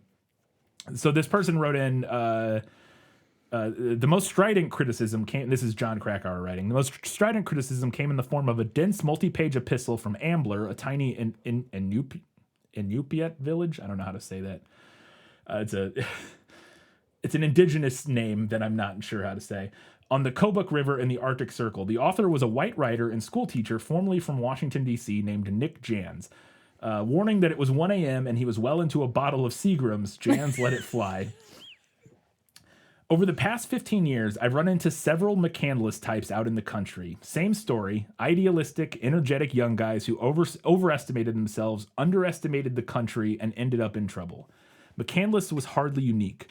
There's quite a few of these guys hanging around the state, so much alike that they're almost a collective cliche. The only difference is that McCandless ended up dead, with the story of his dumbassedness splashed across the media. Jack London got it right into Build a Fire. McCandless is, finally, just a pale 20th century burlesque of London's protagonist, who freezes because he ignores advice and commits big-time hubris.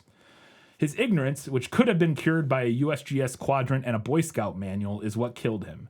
And while I feel for his parents, I have no sympathy for him. Such willful ignorance amounts to disrespect for the land and paradoxically demonstrates the same sort of arrogance that resulted in the Exxon Valdez spill, just another case of underprepared, overconfident men bumbling around out there and screwing up because they lacked the requisite humility. It's all a matter of degree.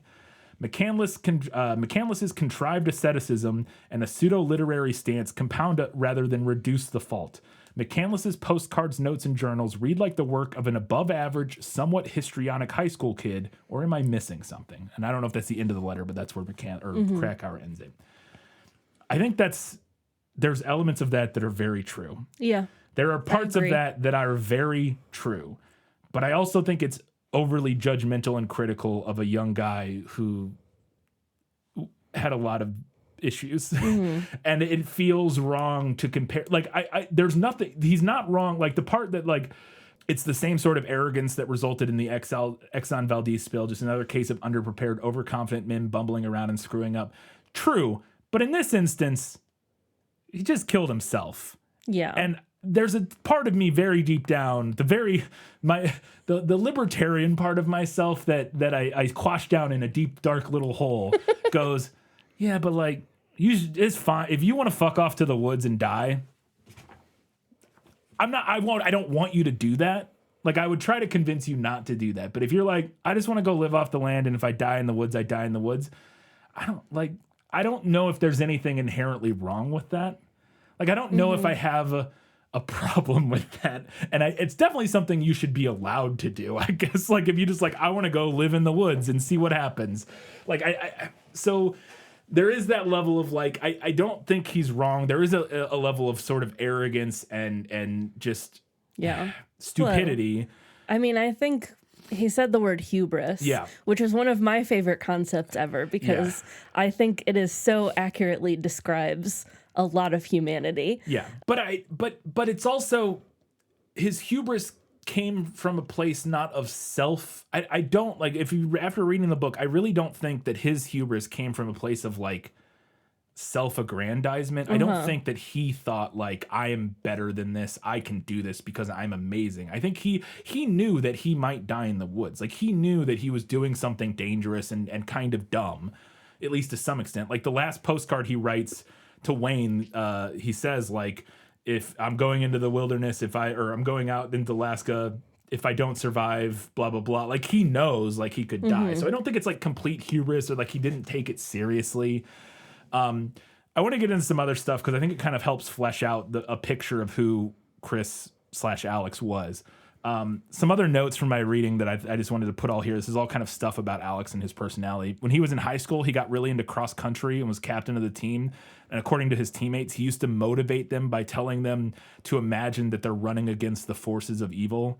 Like, he viewed running very spiritually. He was just I don't want to use the word weird, but he was just kind of a weird guy. Like, he had a very big imagination. He had a very big imagination. He was too smart for his own good while also being kind of dumb.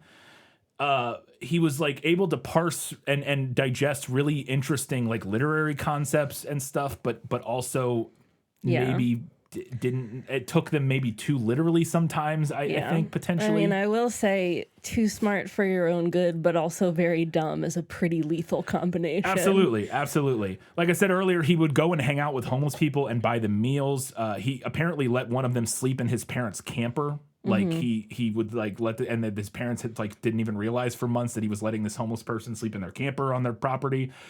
He at one point in high school, I think, or college, early in college or in high school, he was like super gung ho about wanting to like buy a bunch of weapons and go end apartheid in South Africa. Like, he found out about apartheid and was like, this is ridiculous, this can't stand. He's like, we got to go do something about it. And his high school buddies were like, what are you we're 15, like, we're not going to end apartheid. What are you talking about? But he also had like a very contradictory personality. That he's described at times he could be very, very social, playing piano at parties and singing and being the life of the party. There's an aside about how he really hit it off with Wayne's mom on the final night he was partying in South Dakota or whatever, and they like had a big like blow up party, and like, so he wasn't like a complete loner, but he also was a loner. Like, he didn't like being around people most of the time. But he also liked to party now and then, and he would drink with people and stuff like that.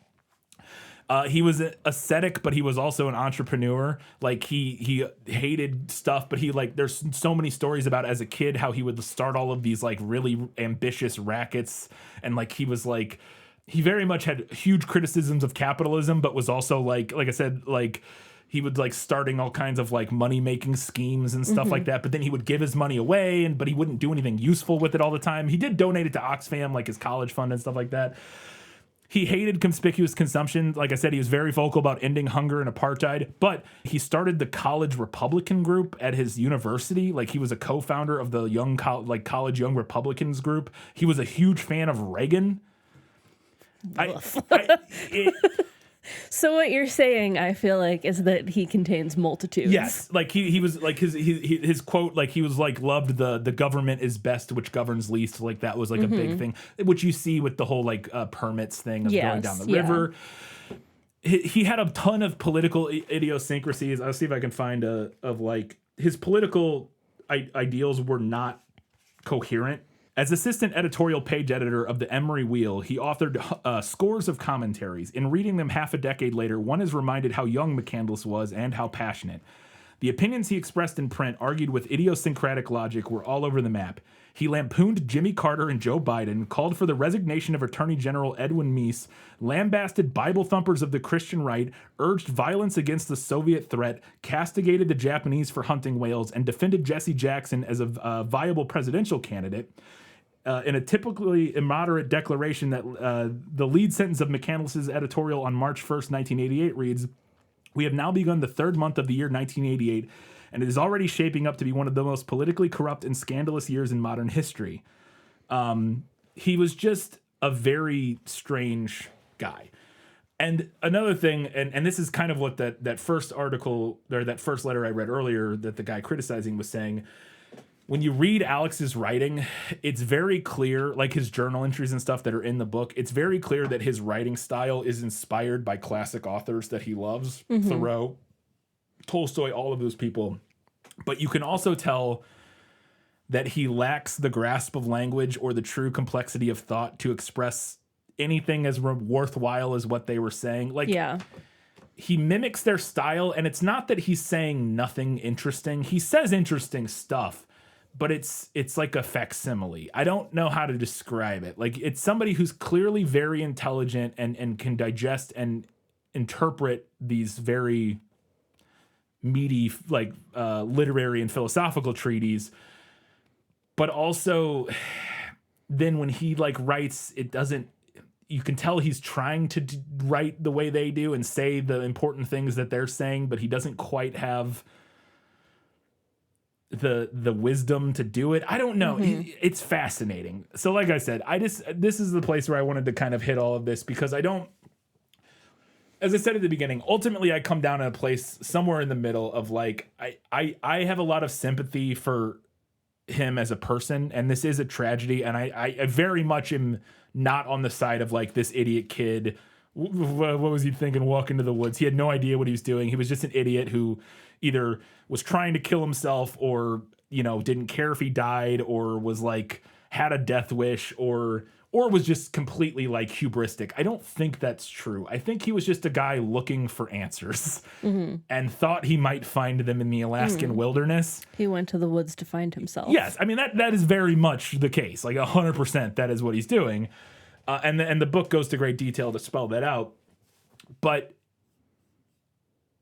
I also don't think he's like was maybe as wise or as sage of a like sort of mystical figure that the movie kind of presents him as. The movie definitely depicts him as very wise. Yeah. I don't know if that's necessarily the case. I think he was smart, and I think he had interesting thoughts about the world, but he also had a lot of dumb thoughts about the world. And I think he was just kind of a complicated mess because of his upbringing. And he was doing his best to figure it out.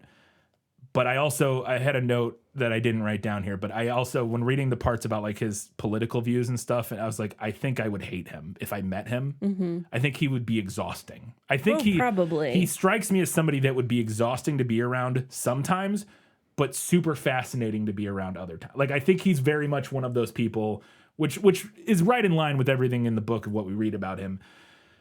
I think he would be one of those people that when you're with him at a party for like a night, would be like, that guy was really interesting. What an interesting dude. He seemed kind of cool, kind of weird, but he was interesting. But if he had to like spend a lot of time with him, I feel like I'd be like, give it a rest, dude. Like, you know what I mean? Like, it's just, that's what it kind of strikes me as. And so, like I said, I land on a place of like, I have a lot of sympathy for what he was going through and what he did. And I respect his passion and his commitment to trying to find answers and to leading his life in a way that he thought would mean something, because not all of us have the courage to do that. Like, I do think he was brave. Like, I do think he had a lot of courage to just go out and see the world. And like, it's not what I want to do, but I do think there is an admirable bravery to that. Yeah, you know what I mean? How like, many of us can say that we're trying to live the exact lives that we want? That we want, and he always did, and like that is at least. Now, I don't always agree with all the decisions he made, or even like what his moral like code was all the time. I think generally his moral code seemed pretty good. Like he did live a very like kind of ascetic, like,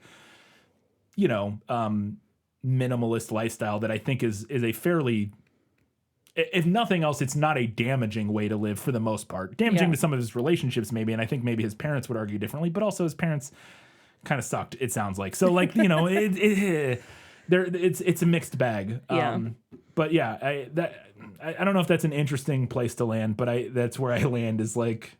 It's complicated. It's complicated, yeah. Seemed... I wish he hadn't died. I think he might have been an interesting guy later in life. Yeah. Like, I think if he had the wisdom of age, he might have become a really interesting person. Because he already was an interesting person. I think if he had the wisdom of time to kind of soften some of the, like, eccentricities that he had. Or maybe it got worse. Who knows? It may have gotten worse. Well, maybe. But maybe if he had the time to learn from the experiences that like he if he had been able to come back across the river, who knows? You know, and that I think that is the endearing like tragedy of it, and what makes it such a captivating story for people is like, what if he had, because he is such a uniquely strange person. And I don't mean that in a bad way. I just mean like he's a very unique person. I think it can't help but reading the book go, I would have been really interested to see if that guy had got back across the river and like kept living, and you know what he would have said, what he would have done. Maybe nothing. Maybe he just would have kept wandering the desert. You know, being, I don't know, whatever. It's just yeah. All right, that was it for Lost in Adaptation. It's time to talk about all the stuff that I thought was better in the book. You like to read? Oh, yes. I love to read. What do you like to read? Everything. The movie opens up with Billy, his mom, waking up, like, saying that she heard Chris calling out in the night. Yeah. It's like the first moment of the film. That does happen in the book. It is described as her having this moment where she, like, vividly wakes up and she's like, no, it wasn't a dream. I heard him calling me or whatever. I just thought it was a weird way to start the movie. It was. I don't think it really fit the open. I don't know. Well, and I'm still not really sure where in the narrative that was supposed to have happened. At any point while he's out traveling during that time when he's not home. I can't remember when it happens in the book, like where he's supposed to be at that time, but he's not there. I just thought it wasn't the best way to open the movie. It really was, especially since we don't really like go back to it. I just thought, and we don't know whose parents are at that point. I just thought it was strange. I don't know. I wasn't a huge fan of it. I think that's the movie trying to introduce the parents quickly, like you're right. But I don't know. I thought it just wasn't my favorite. I mentioned earlier the driver trying to dissuade him a bunch of times not to go into the woods, into the wild, but he still does. Another thing that I think shows a little bit of Alex's kind of fickle nature that the movie just glosses over is when he does get his car flooded. In the book, he leaves it there because he can't get it to start after the flood happens, and he leaves a note on it though. And when the rangers find it a couple days later, they get it to start up like immediately, and it turns out it was just like the water got in there for a little bit, but once it dried out, right. So he just needed to wait for it to dry out, and then I think they had to jump it, like the battery died or whatever. But they were able to jump it and it started fine. But he wrote a note, and we had talked about earlier, like he was in love with this car, like he adored this car, and like he didn't want his parents to buy him a new one, all that sort of stuff. But when he abandons the car in the desert, the note is like, I'm leaving this piece of shit car here to like it's like all of a sudden he like hates this car, and it's like, it's to me that kind of, I think you can glean a little bit about his personality from that, when we know so much that he's like obsessed with this car and he doesn't want his parents to get rid of it, but then as soon as it doesn't work for him once, he's like, fuck this car's a piece of shit car. You know what I mean? Right. I don't know. It just, to me, there's like a little window into like maybe he wasn't as quite of like the sage, stoic, wise person that he necessarily always was presented as. I don't know. I don't know. As I said earlier, he sends postcards to Wayne and Jan and Bob that are very final. We see the Wayne card in the movie, but I don't think we see the card he sends to Jan. I don't think so, no. These cards are definitely part of the reason that people speculate that he went into the wild, like, either wanting to die or planning to die. Because in the Wayne one, he says something about dying, and then the one he sends to Jan, he says, "This is the last communication you shall receive from me. I now walk into the wild, or walk out to live amongst the wild. Take care. It was great knowing you." So like, it's very final. You know what I mean? In a way that like, I don't know if that necessarily implies that he was planning to die. It also has to be he wasn't planning to. He was just planning to stay in the woods and live in the woods, and then ultimately changed his mind, tried to come back, and wasn't able to. So. I thought the scene in the movie of him choosing not to shoot the moose early on because there's like a baby next to it was so overwrought. I think it was a little, yeah. I think it worked. It's true to his character, probably, maybe like from what we know of him, but the way it's played out in the movie, the way he acts it out felt really overwrought. But then I also was like, but maybe that would kind of work because that actually kind of feels like the thing Alex would do. He would have this big dramatic. He was a very dramatic. I don't know if he expressed stuff dramatically, but he had big dramatic thoughts, and so like it almost kind of works. I don't know. The Danish couple that we see in the Colorado River are not in the book. I think they kind of showed up in the movie to be like here is the crazy version of Alex because they're like very eccentric. Yes. You know what I mean? And it kind of makes him look a little more, quote unquote, sane in comparison. And I thought that might be what we're doing here, which again, I thought was a little strange. I wasn't a huge fan of that. I thought their interaction was fine. I didn't really like that scene all that much. It was just kind of weird, yeah. And none of that came from the book. That again, it wasn't in this book. I don't know if it's based on anything true or not. But him not calling his parents because he gives his quarter to a sad old man is also like, okay. Again, it's not out of character based on what we know of him, but it's another one of those slightly overwrought moments that paints him in a much more virtuous, like virtuous, like self-sacrificing light than I think is maybe true. I don't even say it's not true. It just the way it's depicted to me felt overwrought. Yeah, I agree. So one of the things I mentioned earlier is that this book covers some other stuff that isn't related to Chris McCandless that I thought was super interesting. We get a handful of chapters that cover other people that did a similar thing and like went out into the wild. We get a chapter about Gene Rossellini, who tried to live as a Stone Age man in like the Pacific Northwest. And after John Krakauer apparently met this guy at one point, like while he was traveling, and because he was like a mountain climber up in the Northwest and in Alaska and stuff like that. Apparently, after like a decade of trying to do this, he concluded that it wasn't possible, and then stabbed himself in the chest and killed himself. That's just one of the stories. This is Krakauer exploring like who are these other people who have done similar things? What can we glean from them, and what does that tell us about Alex, basically? So that was one of them. Then he tells some other stories about people who did stuff like that. One of them is this guy. This one's crazy. One guy literally went to Alaska. I think it was Alaska or Canada. Hired a plane to he just wanted to like have an adventure at a cabin like in the woods. Hired a plane to drop him and like hundreds of pounds of supplies off in this remote cabin in the Canadian wilderness, and then forgot to tell them to come get him. He didn't tell them when to come pick him up. And then he just got stranded there and died. At one point, he even this one's a crazy tragedy of errors. He even saw a plane fly over at one point, like weeks after he was supposed to get picked up, and realized like, oh my God, I never told them. Like he realized eventually. He sees a random like a Ranger or something plane flying over, and he goes to signal to it, and he realized this later too. He did the wrong signal. He waved with one hand and then held it up like a fist and like shook it like celebratorily. And apparently that's the signal for like, I'm okay. Oh. And so he basically told them, and the plane like flew by and like, oh, okay. And then like just left. And then he realized that he fucked that up. And then ultimately he killed himself because he had a gun with him and he was going to starve in the Canadian wilderness. And so, yeah.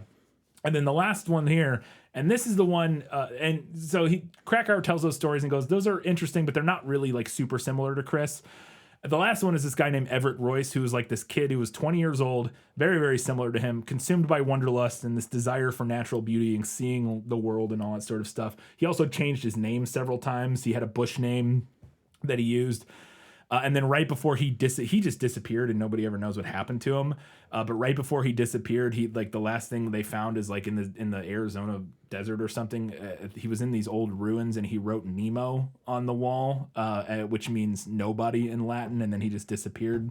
There's this moment where they have like some journal entries and stuff from him. He describes like my literal hell at one point. Also, like McCandless, Royce was undeterred by physical discomfort. At times, he seemed to welcome it. For 6 days, I've been suffering from the semi-annual poison ivy case. My sufferings are far from over, he tells his friend Bill Jacobs. For 2 days, I couldn't tell whether I was dead or alive. I writhed and twisted in the heat with swarms of ants and flies crawling all over me while the poison oozed and crusted on my face and arms and back. I ate nothing. There was nothing to do but suffer philosophically. I give it every time, but I refuse to be driven out of the woods. And I've had some real bad poison ivy, and that sounds like the worst. Just suffering with it out in the wilderness while being eaten by bugs, I don't think I could handle it.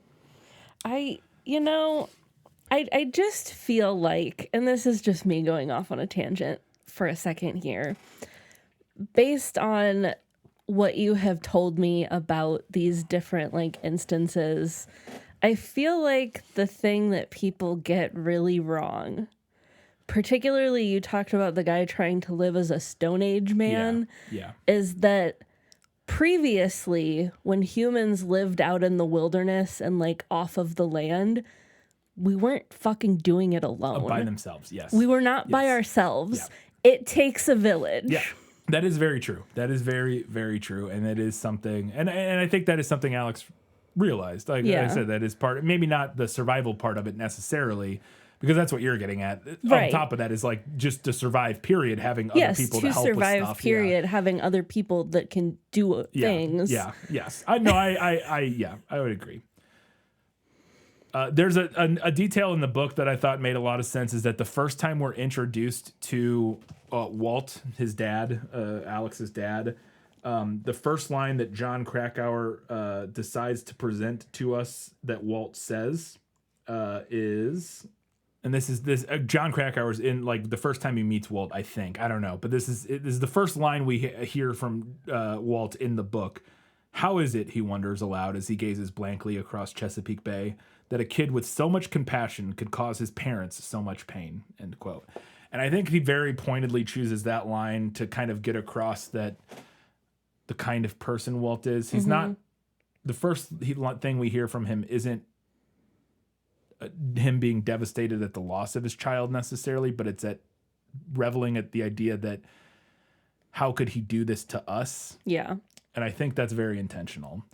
And the movie hits on their relationship in a lot of other ways that I think drive home the point. I mean, we literally see his dad like physically abusing his mom in the movie. So it's not like the movie shies away from what was going on there, but I thought that was a really telling and point that Krakauer chose.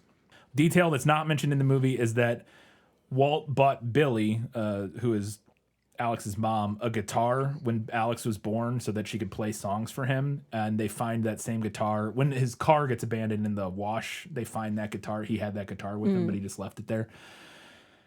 Walt at one point in the book reminisces about how good Chris was at everything, but that he couldn't be coached or taught, that any sort of strategy and nuance was lost at him. He was like incredibly smart and good at picking things up, but anytime you tried to like refine his skills on a thing, he just didn't want anything to do with it. And I thought it very clearly is the type of person that he was. He tackles everything just head on with zero sort of strategy or anything like it says. Just do it.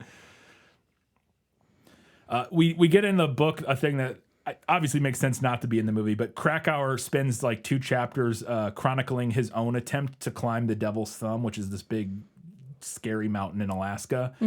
It's a bit self-indulgent, but it's ultimately still relevant and interesting. It's basically, he puts it in there because he goes off on the tangent of how people speculate that Alex was going into the woods to die. And he says that like he basically relates his experience of what he did, where he goes and climbs the Devil's Thumb by himself as like a 23-year-old. It does a solo ascent of it. And he's like, I very easily could have died, and anybody who would have saw what I did, like read about what I did afterwards, would have been like, this guy's a fucking idiot who was trying to kill himself. He's like, what I did was very dumb, but I did not. He's like, I knew I could die, but it was not, I was 23-year-old and like I just wasn't thinking about mortality that way. He was like, this is like, it's not that I didn't think all young people think they're immortal a little bit. Yeah, he's like, I didn't have a death wish, but I just didn't like, it's just not how I thought about the world when I was 23 years old and like wanted to climb a mountain. I just went and did it and tried to do it. You know, and he's like, I don't. And so he relays that whole experience to kind of relate that to Alex and kind of combat the idea that Alex was like suicidal or something like that. A little detail that I thought was super interesting is that Fairbanks, Alaska is the town that Alex kind of starts his trip out in Alaska from. And we find out in the book that at the University of Fairbanks in Alaska, they have this big satellite dish on one of their buildings. And it turns out that Alex's dad wrote some of the software that is used by that satellite dish, which is just a weird, fun little detail. Yeah, kind of ties an everything interesting together. little connection. Yeah. The book does point out how unremote Alex's bus camp really was. He was not that far from civilization. Like he it was remote in the sense that like he was trapped there. It's not like he could have just like, but it wasn't that remote.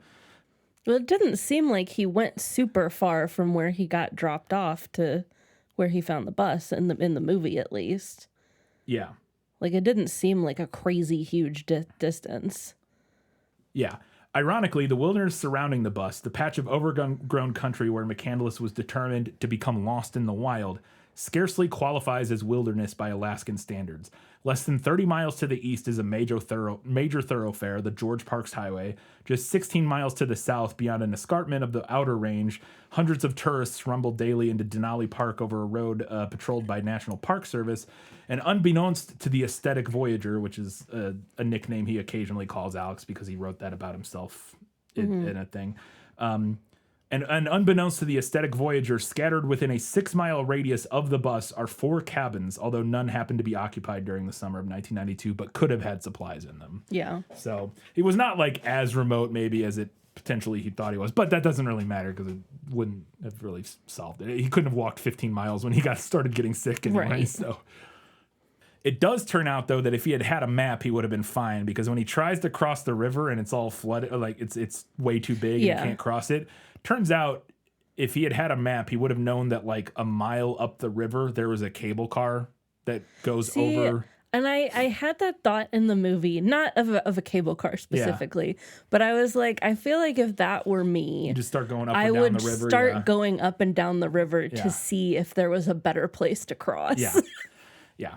And I was a little surprised that he just didn't do that. Yeah, and Krakauer notes that if he had had a map, he would have known that this cable car was there because it had been there since like the 70s. Yeah. It's just like a cable that hangs over the river. And I say cable car, it's like a little bucket hanging on a cable, but you could use it to get across the river because Krakauer uses it when he goes, like a year after McCandless dies, he goes to the site with some friends to like look at it, and they cross on this cable car. And the thing that's actually wild is that the cable car was locked on Alex's side of the river. Some hunters at some point had locked it on the far side of the river so that people didn't go back and forth across it. And so Alex would have had access to it. And even if he didn't have access to it, he could have tried to shimmy across the wire if he wanted to, but because that's actually what Krakauer does when he gets there. He has to like mountain climb. He uses equipment. He has like climbing equipment, but he has to shimmy over the cable and then unlock the car so they can get across. But there was another little detail that apparently this is a thing Krakauer kind of doing his best to prop up McCandless's image a little bit. But it's a fair point, is that apparently when all of this was first reported, there was reported that in his journal he said he shot and killed a moose. The investigators who were investigating the campsite when they found him said they found the bones and that he was so dumb he didn't even realize that what he had actually killed was a caribou. And this became like a running thing of like, he didn't even know the difference between a moose and a caribou. Like that became part of the mythology of like he was so dumb and ill prepared or whatever. But when they're able to find the photos, they can tell in the photos that it is actually a moose. And when Krakauer goes there, they find the bones of the dead moose. And they're like, no, this is a moose. This is not a caribou. So he confirms that it actually was a moose and that Alex was not like mistaken about what he shot in that one part. At the very, very end of the book, Alex's parents actually visit the bus, which doesn't show up in the movie. They go there with Krakauer to like see the site. and they put up a plaque on the bus that like commemorates him being there. And they also leave like a little store of supplies. So if somebody else ends up there, they have some stuff. And in those supplies, they leave a note telling people to call their parents, which I thought was sad. But and then the saddest thing you'll ever hear. So prepare yourselves. After Alex leaves France, we talked about earlier how Ron asked to adopt him, and he goes, no. And he says, we'll talk about it when I get back from Alaska. Obviously, he never gets back from Alaska. But before he leaves to Alaska, he goes up to South Dakota or whatever to get some supplies. And he sends Ron a letter. And he sends him this big long letter. And some of that we see in the movie when he's like on the mountain yelling at Ron. Some of that's from his letter that he sent him. And he's like telling him to like see the world and don't sit on his butt or whatever. A lot of that comes from this letter. But he sends this big letter like encouraging Ron to go see the world. Like go out on adventures. Don't just stay in your house or whatever. And Ron kind of does this. He buys a camper and he moves out of his house into the desert to Alex's old campsite. And he sits there waiting for Alex to come back. Oh. And then Franz finds out on December 26th that Alex has died. And Franz, you see it in the movie. He mentions that he would take him further, but he has to go to mass. Yeah. Ron was a very, very religious, devout, like Christian. But when he finds out Alex died in the Alaskan wilderness, he renounces God and is like, no loving God would ever let this happen. This is bullshit. Becomes an atheist. And he says he hadn't drank in years. You see in the movie that he was an alcoholic briefly after his parents or his family died. He says he bought a bottle of whiskey and drinks it in the desert, hoping it would kill him. But he says it didn't kill me. It just made me really sick. And that's the last we hear of Ron. I don't think I say it's really sad. I don't think I don't think he had like a tragic death or anything, but it's just, I don't know how you add that into the movie in a way that's not just horribly depressing at the end, but I thought that was incredibly just tragic and sad, and I feel terrible about it. And finally, better in the book, because I do not like this. The movie, I feel like, implies that like a reconciliation with his parents would have maybe been the happy ending. Yeah. Like him being like, oh, I when he tries to go back and return to the world, and then we like as he's starving to death at the end, we have that flash of him like running, going up to his parents' house and like hugging them. That's not my happy ending for him. I think he realized he wanted to be around people, but I don't think it was his parents that he wanted to be around. I think it was people like Ron, like Jan, like Tracy, these friends, and like Wayne, these people he's met, his found family, the people he's met along the way that he connected with. And it felt really strange to me to kind of have that like, if only he could have reunited with his family. It's not, I don't know. The vibe I get, it was not that even if he had made it out of that river, I don't think he was going maybe to see his sister. He liked his sister a lot, but I don't think he was going home to like hang out with his parents. I think he wanted to go see the other people that he had met along the way. So I was not a huge fan of that, but all right. I got a handful of things to talk about that I thought were better in the movie. My life has taught me one lesson, Hugo, and not the one I thought it would. Happy endings only happen in the movies. There's a great shot at the graduation where we see him kind of obscured in that sea of other graduates, and you can't really see his face, but you kind of can, which I thought really fit like how he feels in that, just kind of lost in this mass of humanity and wanting to get away from it. They have this poem that he reads to his sister that kind of relates to his parents. This was not in the book, but it's called I Go Back to May 1927. And I thought it was a good way to kind of showcase, to highlight a little bit about like the weird backstory with his parents in a way that the book doesn't. The book goes into somewhat, but not in the same way. I thought it worked well. I liked adding a little wrinkle to Jan and Rainey's relationship. When he meets them, we get this first inclination of like Rainey tries to like hug her and she kind of like pulls away or whatever. I liked adding that to their relation, like just a wrinkle to their relationship. On the other hand, I thought Alex fixing their relationship was kind of I thought that was really weird. Yeah, it felt again cheap. It leans a bit in too much into that he's like operating on this level that none of us can fathom, and he's just like going through the world fixing people, and it's just again a little too Jesus-y. Like I just wasn't a huge fan of that. I did like, though, that they seeded Alex being scared of water, because that is something mentioned in the book, that part of the reason that he wouldn't have even tried to cross the river, which he wouldn't have been able to anyways. But the big roaring river at the end, they set up when he's talking to Rainey on the beach, he's like, I'm terrified of water or whatever, which was something we know about him. He kayaks down a whole river. He it's a fear that he would face, but he's just still not like huge about water. I don't know. Fair enough. I thought the Salvation Mountain scene was fun because I think that guy's just fascinating when they go and talk to the actual guy that painted Salvation Mountain or made Salvation Mountain, and which is in Slab City. Like it's that's part of that like big kind of artist. Is that mentioned in the book? No, that he no, goes it's there? not, Okay, yeah. so the movie added that all The movie together. added that. It existed, so it seems Right. reasonable that he could have gone there, but there's nothing mentioned about him going Okay. there. But I thought it was like, sure, maybe. I don't know. And then there's a shot in the movie that I love that it was just a little thing is that when they're to let us know what time of year it is because we're in the middle of the desert and it's hard to tell. We know it's Christmas time in the Slab City because there's this kid pushing a big wheel through the like they're in the like Alex and Tracy are like talking in the background or whatever, and this kid just comes pushing through the foreground, pushing a big wheel that has a Christmas tree tied to it. Yeah. And I just thought it was very funny. I don't know. I liked that a lot. All right, let's get to a few things that the movie nailed. As I expected, practically perfect in every way. Movie nailed lots of stuff. As I said earlier, it's a very, very faithful adaptation. So I'm going to list a handful of things, but we already talked about a lot of it. And most of the stuff in the movie is from the book.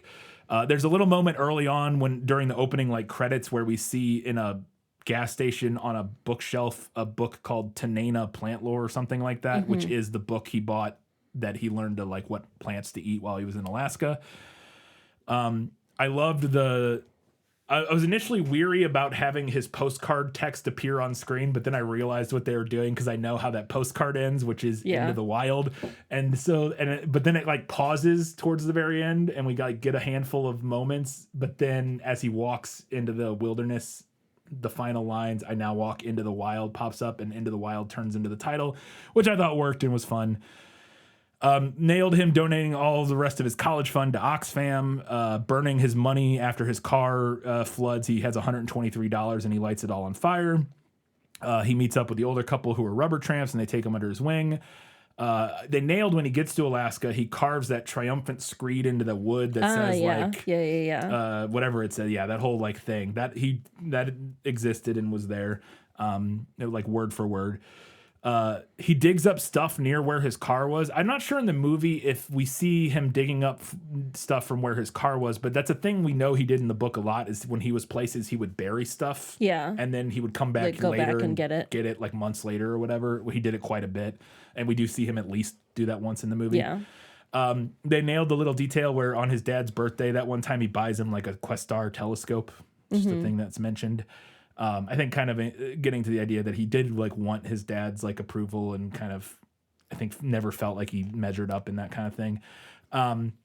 Based on the little bit that we learn about Wayne in the book, because he's not in the book that much, but based on what we do know about Wayne, I thought Vince Vaughn felt like really good casting for that character.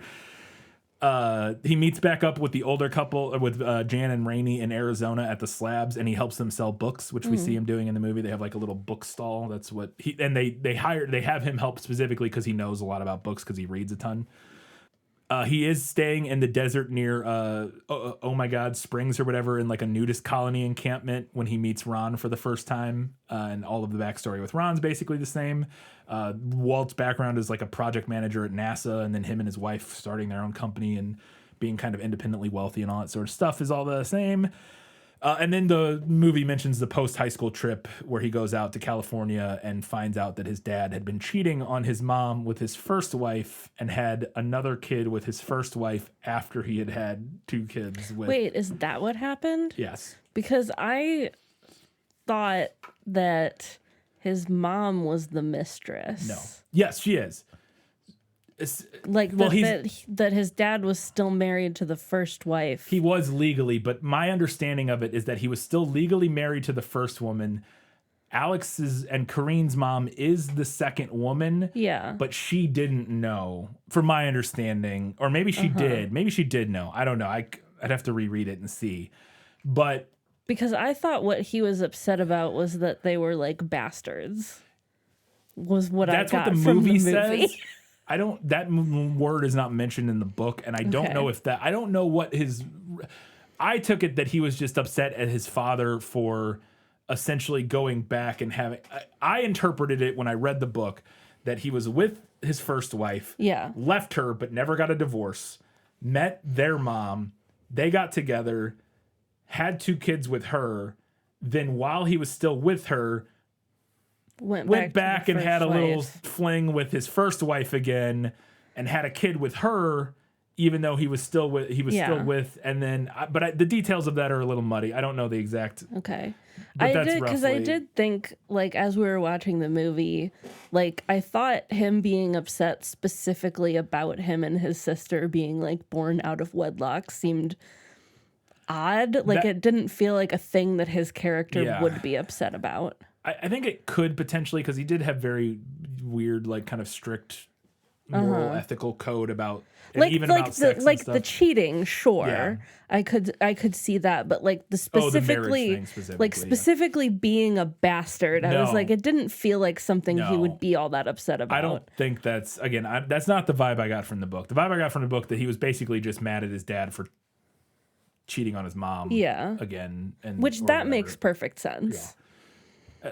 I'm still not, the book I think was kind of vague. I'd have to go reread it and see exactly what happened there. But anyways, that's it for the book, or the movie Nailed It. Let's get to a handful of odds and ends before the final verdict.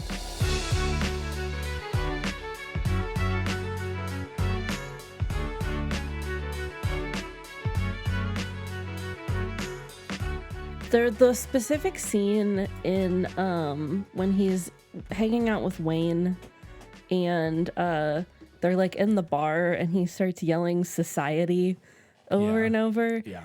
That specific kind of railing against society to me feels like so specifically Gen X. Yeah, they're definitely I'm sorry, Gen X. Well, I'm not sure I can really describe it. I can certainly relate to being disillusioned by society, but there's some other element to that specific Gen X flavored disillusionment that I also cannot relate to. Yeah, I get what you're saying. I don't know if I could also put to words exactly what it is, what you're saying, but I get what you're saying, I think. Anyway, I don't know. It was just something that I noted as we were watching this. It felt very Gen X-y to me. Well, he was Gen X, so. There is that. Another thing that I also picked up on as we were watching the movie was the chemistry between Emile Hirsch and Catherine Keener, which was occasionally uncomfortable to me because I felt like the narrative was selling their relationship as like maternal. So fun fact, this is actually probably not unintentional on the movie's part. The book mentions that he would flirt quite a bit with Jan. There's no implication that they were like sleeping together or anything like that, but they had both a maternalistic relationship and a flirty one as described in the book. So make of that what you will. I don't know. I think that, like I said, I think that might not be unintentional on the movie's part. There's another point in the book where I don't even remember where this happened in the movie, where he says, I think careers are a 21st. I think he says this to Ron. Maybe. Yeah, he says like, I think careers are a 21st century invention. Yeah, and I was like, okay, man. Well, the entire history of human society begs to differ with you. This is one of the times in the movie where I think we get a little bit of the movie. Yeah, being like, okay. Like, because obviously we, as an audience watching, we know, like, well, that's just clearly not true. Yeah, that's, like, clearly wrong. So, like, but it is, like, very, like, early 20s idealistic kid thing to think. Yeah. So, we mentioned earlier, you asked about the camera and the photo. I had a note that there's a moment early in the film where he's, like, sitting on a bridge and he's eating an apple, and he's like talking to himself about like, oh, this apple's so good. I'm the best apple I've ever had or whatever. And then at the very end of that scene, he turns and looks and breaks the fourth wall and looks into the camera. And I was like, oh, not sure how I feel about that. That's interesting. And then it happens a handful more times over the course of the movie. It happens again when he's in LA or Vegas or somewhere. There's this moment where he's standing like near the camera and he like looks into the camera and there's like stuff going on behind him. And then it happens one more time at least. There's at least a couple more, but there's one more time specifically where he's sitting outside the bus and he looks into the camera. But in that moment, it's the final one in the film, I think, other than maybe like the final shot where the camera pulls back as he's dying. He might look into the camera there. But this is one of the last ones in the film. He's sitting outside the bus and he looks into the camera. He hits the exact pose of that famous photo of him. Yeah. And it made me wonder, wait a second, are these fourth wall breaks supposed to be moments where he's like taking a selfie? Where he would literally be looking into a camera. Yeah.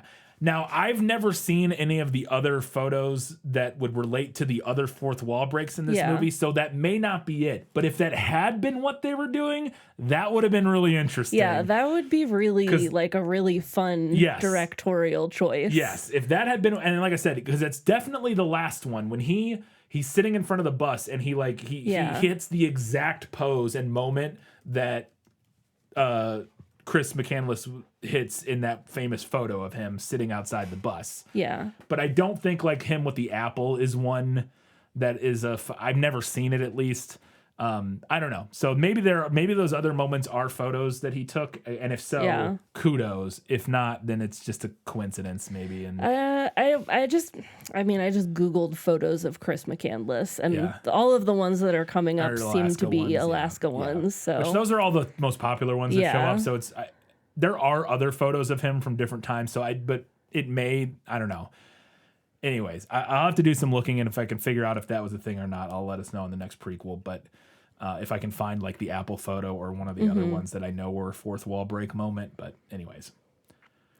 A little exchange that I really loved was when he like first meets Ron and he's trying to get him to climb up the hill. It's not really a mountain, but like a steep hill. Yes, yeah, it's a hill. And he's like, "Oh, don't you want to go up?"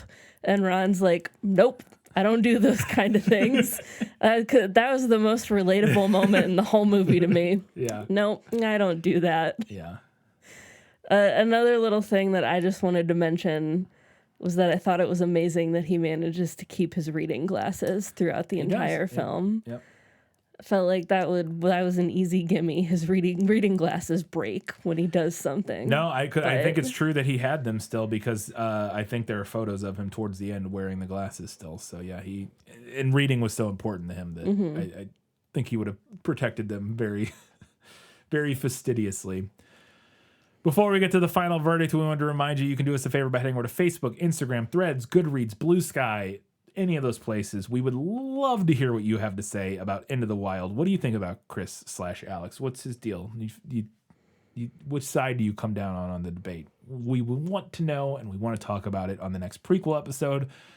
If you want to help us out, you can head over to Apple Podcasts, Spotify, or wherever you listen to our show. Drop us a 5-star rating, write us a nice little review. That would be super appreciated. And if you really, really want to support us, you can head over to patreon.com/thisfilmislit. Support us there for $2, $5, or $15 a month to get access to bonus stuff at each level.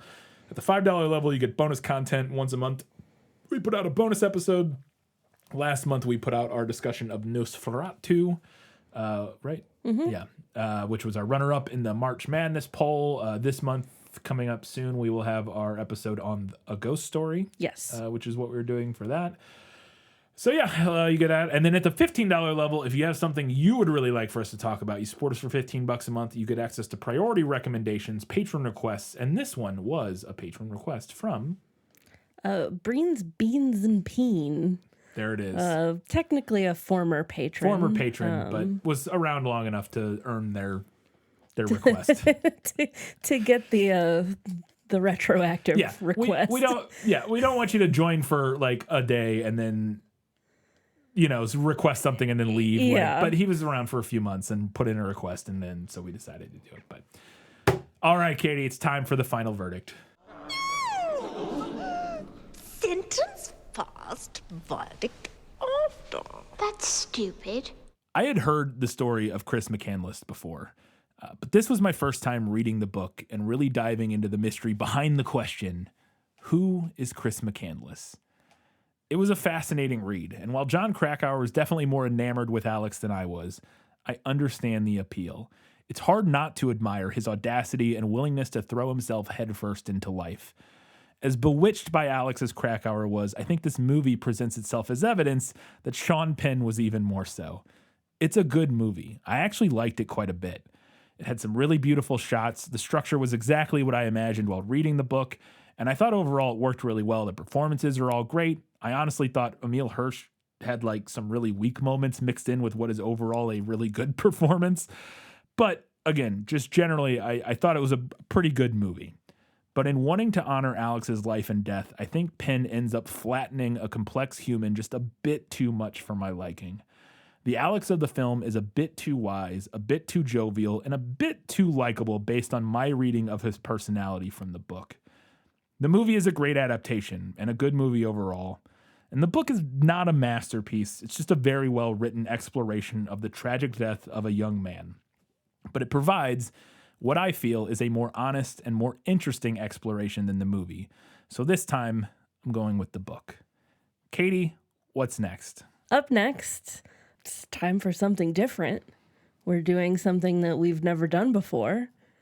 And we are going to talk about She's the Man, which is a 2006 film loosely based on Twelfth Night. Loosely based. By William Shakespeare. Yeah. Shakespeare plays have oft been the subject of teen film adaptations. Mm-hmm. We talked about one in a bonus We talked about one in a bonus episode once, but we've never covered one on the main show, and we're gonna give it a try. We'll do our best. Fantastic. Maybe it'll go poorly, maybe it won't, but we're gonna give it a shot. All right, well, in 2 weeks' time, we're talking about She's the Man. And in 1 week's time, we'll be talking about everything you all had to say about Into the Wild. Until that time, guys, gals, non-binary pals, and everybody else. Keep reading books. Watching movies. And keep being awesome.